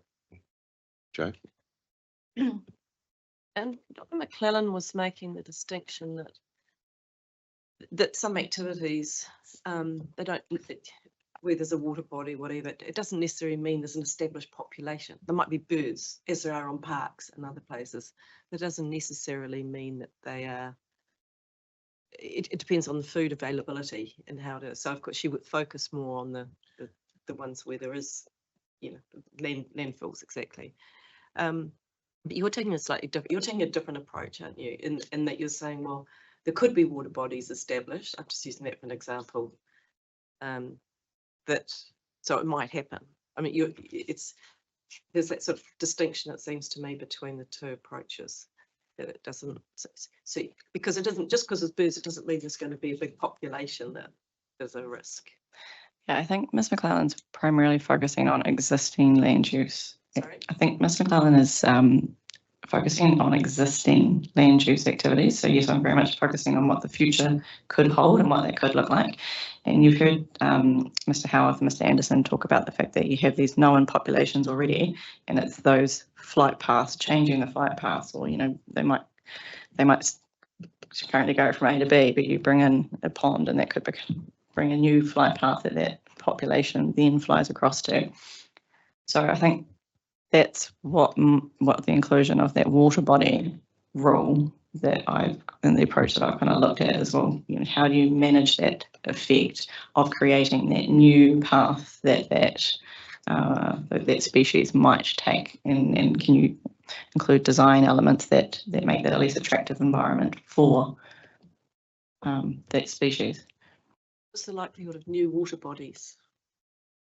So that was, as I've raised, we're starting to see a change in how land use is managed, the effects of some land use activities. Like you think of your, refer to it in here, the kind of nature-based solutions and the likes, so your stormwater retention ponds and those kind of things, stormwater wetlands, constructed wetlands.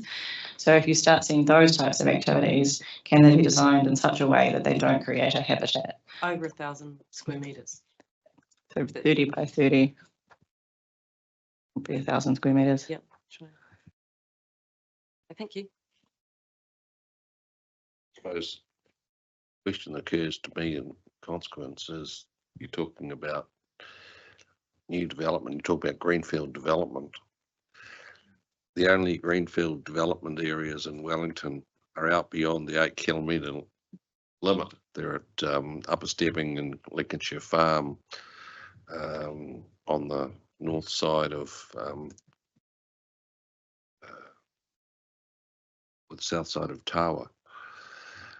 So there are two ways to look at that. You say, well, you can, the case that was presented for the council and said, well, it's not very likely to happen, and to which the answer might be, well, then there won't be a problem with the rule. So there's an answer to every point. But in practice, how big a risk is this, given that the only greenfield developments in Wellington are not going to be within the area of control?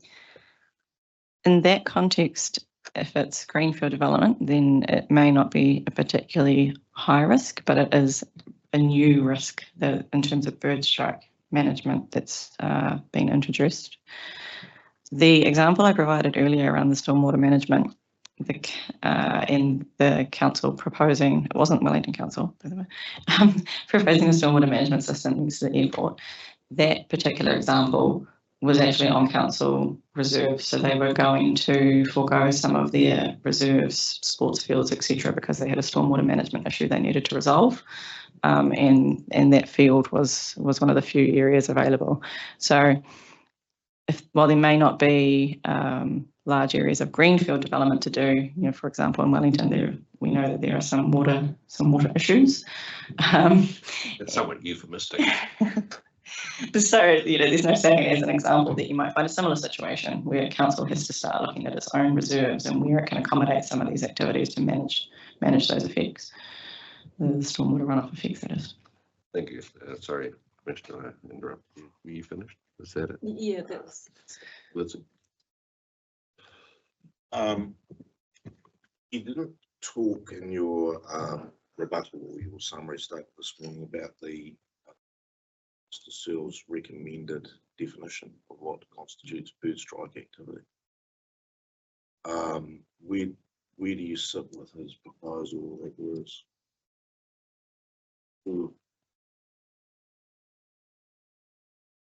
four different categories that constitute bird strike activity, being marine food processing, sewage treatment, disposal, abattoir and freezing works, and landfill waste management?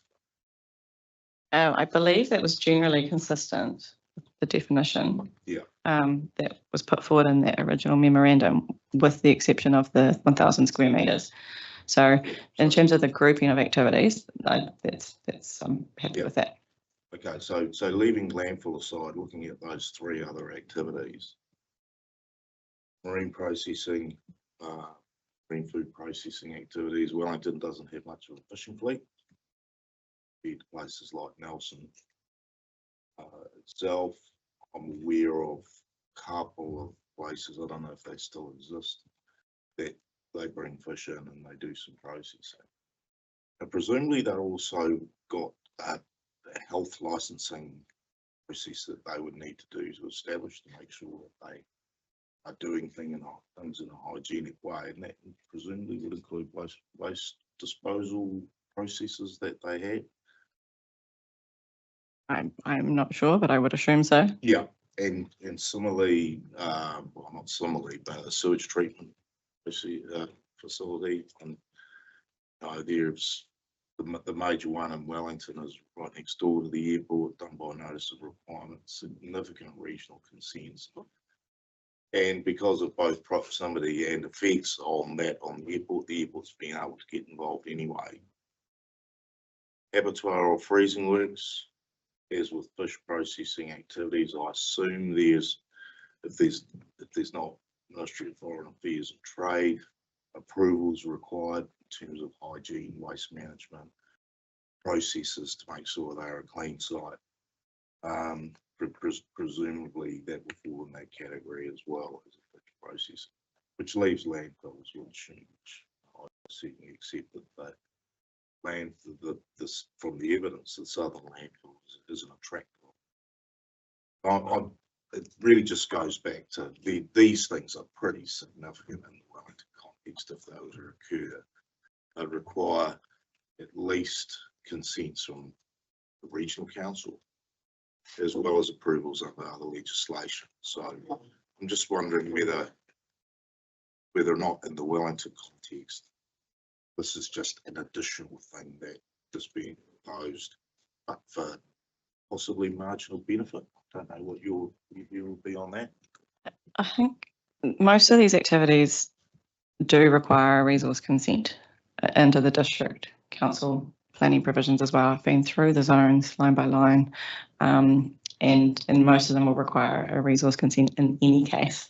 So I do take your point, but if they're going through the process of having to get a resource consent anyway, then it's not creating like an additional consenting burden.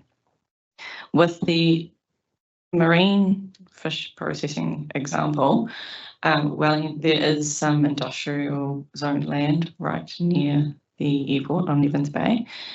Now, it hasn't been included in any of the statements of evidence because it predates all of our respective involvement at Wellington Airport, but there was a fish processing activity proposed historically, I understand, around near Evans Bay. And that's, I guess, a real live example of that type of activity. Yeah, it might be really unlikely to happen, but it has occurred. They did manage to discuss in that scenario with them that it wasn't the best location, and that helpfully deterred the developer from doing that. Yeah, so but that's obviously 3 kilometres, so the ones that I'm aware of are both at the city centre here, and they've got small scale operations for fish processing, which reflects their proximity to the port activities where the fishing fleet actually comes in as well. All right, no, thank you for that. The questions. David? Morning, Mr. Sullivan. You are indeed the last planner to present, and just so happens to be World Planning Day, so Ah, wow. Yeah. Double the honour. exactly. I've got 2 questions. The first one, I'm just struggling to understand the nature of the contest between yourself and Mr. Searle. I've got Mr. Searle's rebuttal statement. Have you got that in front of you? Okay.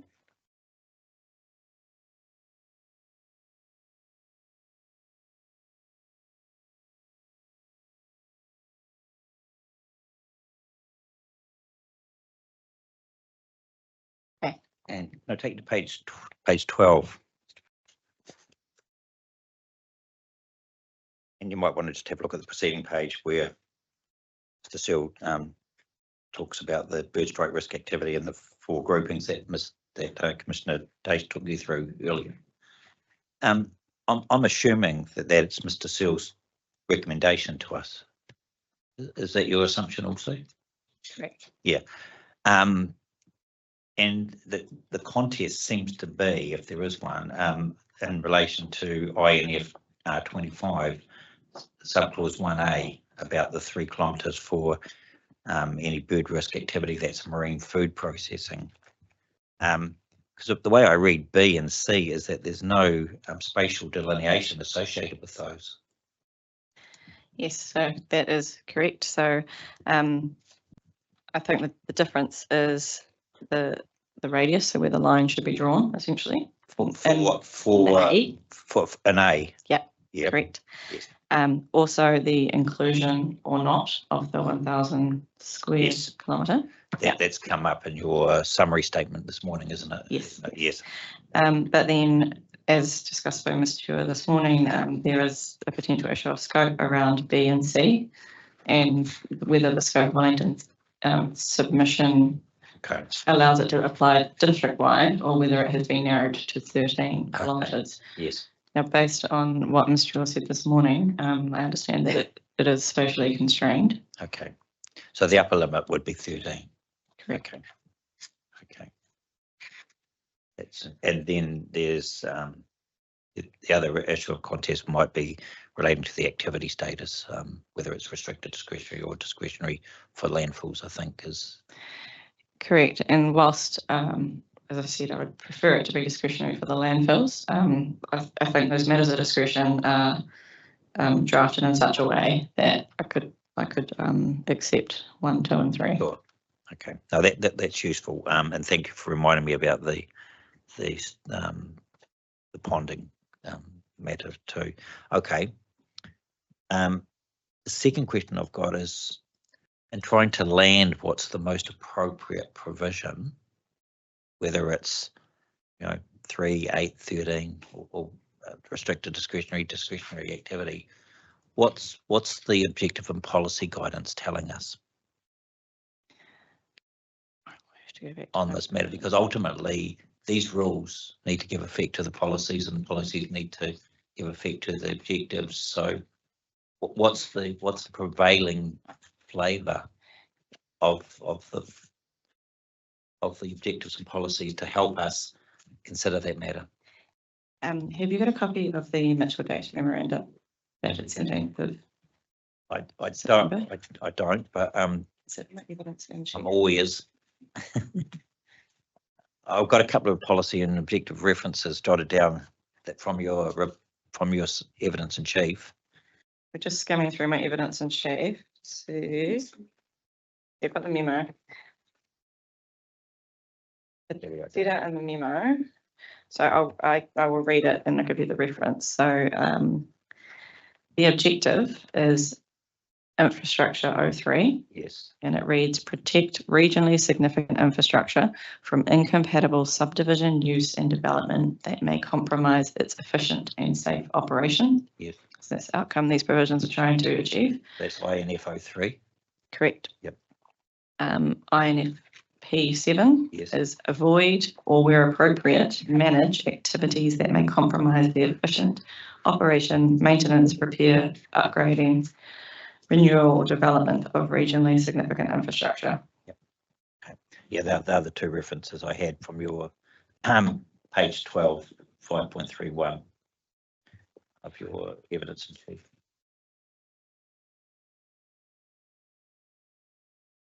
Okay.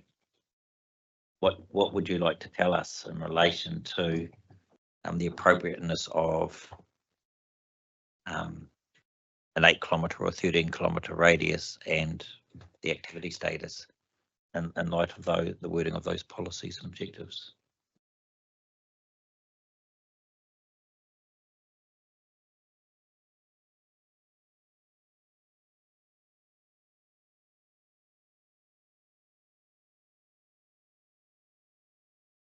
So I think obviously both of those policies, the rules are trying to achieve those that outcome and that policy directive. I think the infrastructure P7, there's an avoid or appropriate manage, and I would foresee a scenario based on the evidence that we've seen that the managed side would be more applicable to the 8 kilometre and those activities. Mr. Anderson seems to be comfortable that those activities in health can be managed through bird management plans. The avoid side may then kick in for that discretionary activity status being the landfills.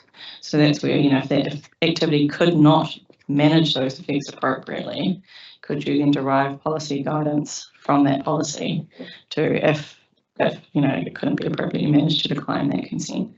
Yes, that's an interesting answer. I was framing the question more in terms of a plan making method that draws on the policy guidance. Okay. No, I understand what you're saying. Ms. Stewart's encouraged us to err on the side of caution when we consider the provisions.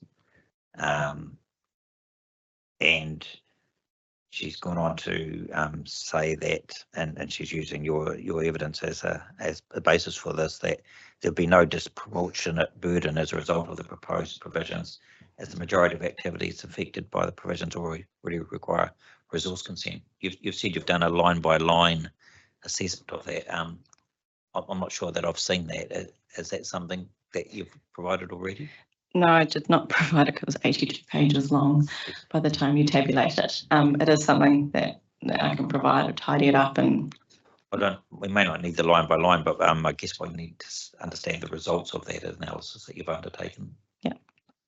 So, and that's where that comment in my evidence around the fact that most of these activities will require discretionary or non-complying activity. When you're talking about those activities, are they the categories in the four? Are they the four categories that are in Mr. Searle's? We're in the definition of this term.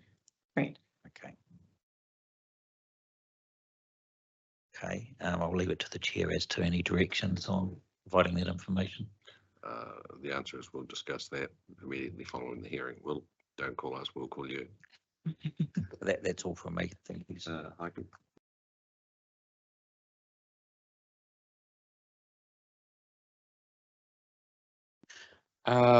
Just one point first. I don't know if you heard yesterday's conversation with Still, but we have asked him to reconsider this fixed question of renewal.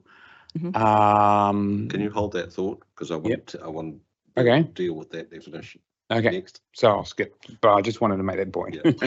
Yeah. Secondly, to follow up Commissioner McMahon's question around the policy support for bird strike rules. Because when I looked at the example you gave in your evidence in chief of Christchurch, which was very specific, very bespoke, compared it to the proposals for Wellington, very generic level kind of things. The objective I can understand is safety mentioned there, but safety is not mentioned in the policy 7 at all. It talks about efficient operation. It doesn't talk about safety at all. I did notice that while I was reading it, Yeah. but I think that efficient operation would inherently include safety, because if you can't operate an airport safely, then you're not going to be able to operate it efficiently, because you're going to have to start employing a whole lot of new additional requirements, I would have thought. So I think it's not expressly stated for clarity, because it is used in the sentence of the objective above, but not the policy 7. It possibly should have been, because then it does give rise to those questions around, was it an intentional omission or not? I think given the criticality of that safety issue, and I mean, incompatible can easily be safety issue as well. Yeah, just a question there. The other question I have is this sort of thing: do you need a rule to cover this, a specific rule?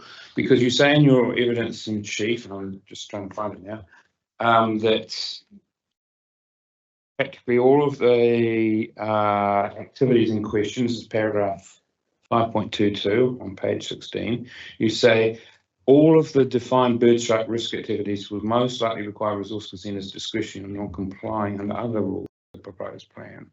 So the question there is, then why not insert an assessment criteria or something more specific that would be addressed when those activities, if they require resource consent, rather than a bespoke rule? Yes, yeah. Now I did look at this when I was originally putting all of this together, and if my memory serves me correctly, if it's a discretionary activity, I don't think this plan has assessment matters. No. So I was struggling to work out how I would include an assessment matter and it would have to go into all the different zone rules, because some of these, these could be established in any zone really. So that's why I went down that path, because I did consider that, whether, that might be a more efficient way of doing it. Yeah, you would have to include reference to policy 7. Right throughout. Right. Yeah, okay. and I thought it was more efficient just to do it once. Okay, I understand. Thank you. I think that's all the questions I have. Thank you. Well, thank you.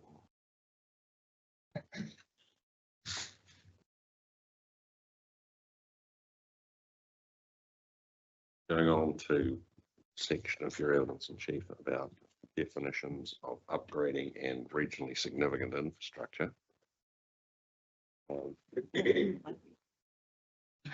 Mr. Searle has agreed with you in substance.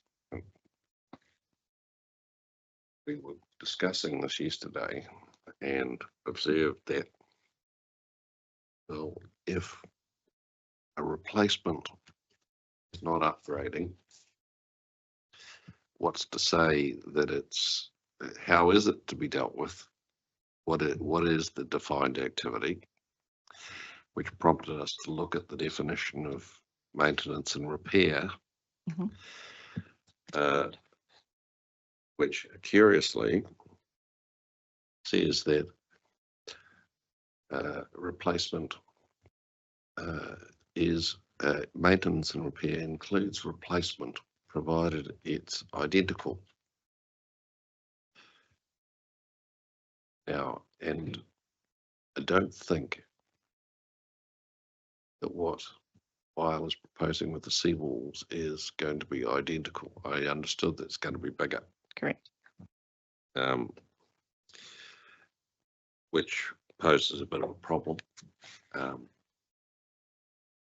Like the you can take it out of upgrading. But if it's not maintenance and repair, what is it? You might find that it becomes new if it's not upgrading, which presumably is not where you want to be. That is an interesting interpretation. So I had interpreted those provisions slightly differently. So I agree that it is not maintenance and repair because it excludes, have you got the definitions there, Stu?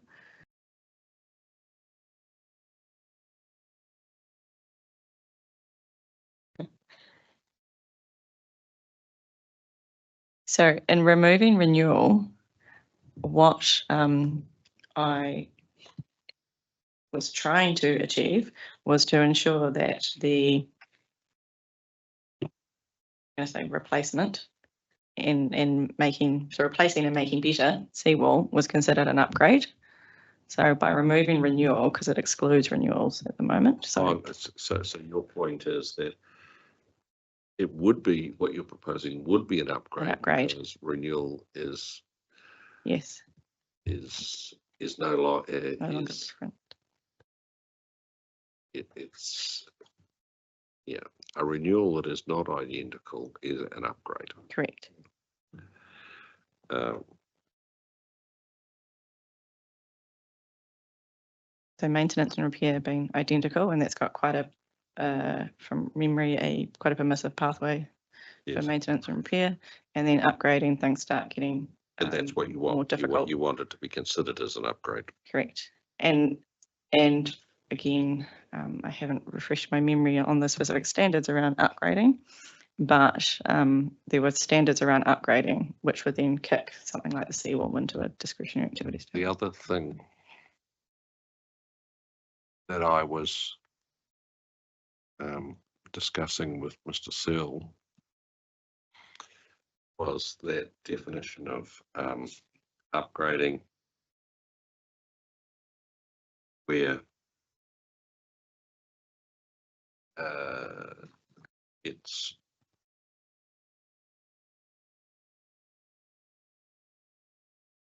which is suggesting that his suggestion is that it's about carrying capacity, operational efficiency. He's added output to cover the electricity industry, repowering wind turbines, security or safety. And I was posing examples using a different hypothesis, a different factual scenario, state highway network.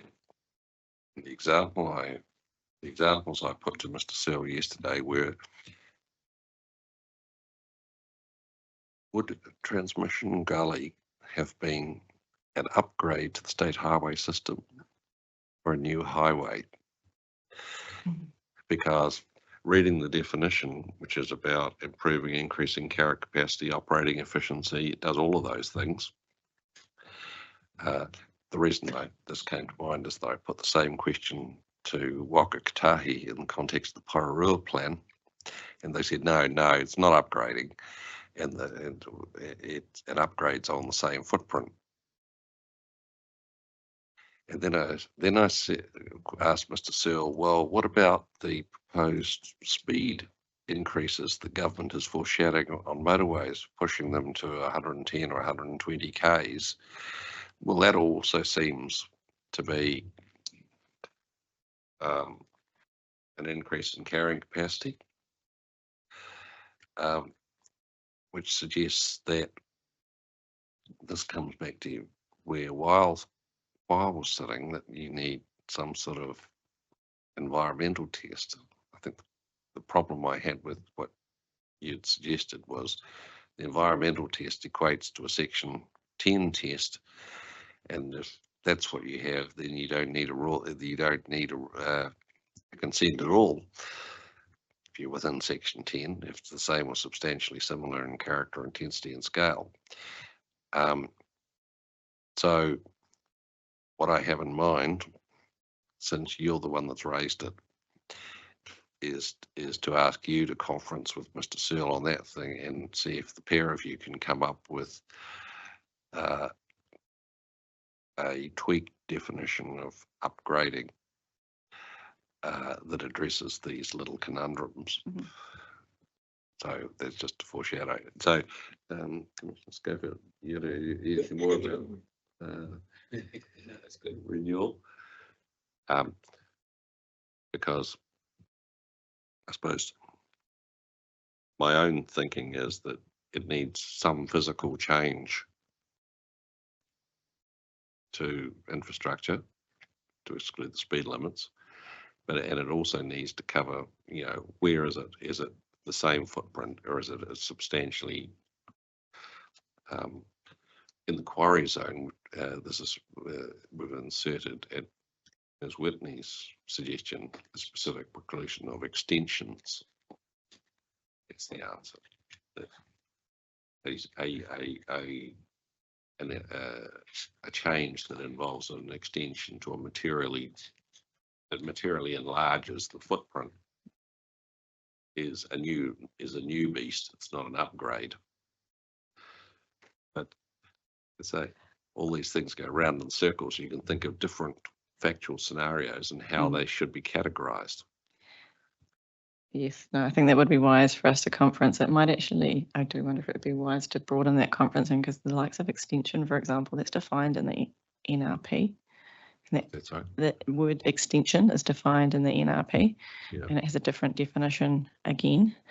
So it's, Well, I think what I might have in mind is I will direct the peer review conference, and I will give other planners who have given evidence the opportunity to participate if they put their hand up, rather than direct that you have a room of 10 people much more efficient. hashing it out, because the other thing is that the panel, and I imagine the council, is keen for us to complete this exercise in the near future, and we cannot afford for your consideration of an infinite number of factual scenarios trying to come up with a definition to stretch longer than a week or two at the outside.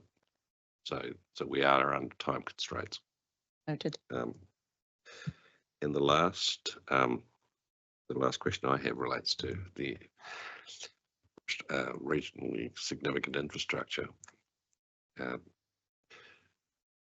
Mr. Searle suggested that the southern landfill be included, and you suggested the extensions to the airport definition that are now in the regional council's decisions. And I've asked him, what's the scope for either of those changes? What submission sought? Changes to the definition of RSI to include either of those things. And it's probably fair to say he's scratching his head, because my understanding is that Weil supported the definition. I will need to check that scope question. It'll be in the round type scope question of the general submission. But yes, I do take your point on that. I can't pull it off the top of my head. But yes, I do recall that it supported the definition. I do recall that. Well, since you're conferencing with Mr. Searle anyway, the pair of you can sort that out. Those are all I had. Any final questions, commissioners? Well, we've taken a fair bit longer than we had expected, but Apologies for it's that. been a profitable discussion. We're grateful, as always, to the airport teams. If there is some further work to be done, I will issue a minute with directions, but you can assume that they will reflect our verbal discussion. Even if I don't think of anything else after you disappear from view. Thank you, and all the best with the decision. It's been a long. Recommendations I happen to add. We are not making any Sorry, decisions. yes, sorry, slip of the tongue. Your recommendations. Yeah, it has been a long process for everybody involved. So Indeed. Anything final from the airport team? Well, on that thank note, you. On that note, we will adjourn hearings. We've run out of submitters and issues. There are some follow-up matters that I will issue a minute about, but they are few in number. And thank you all.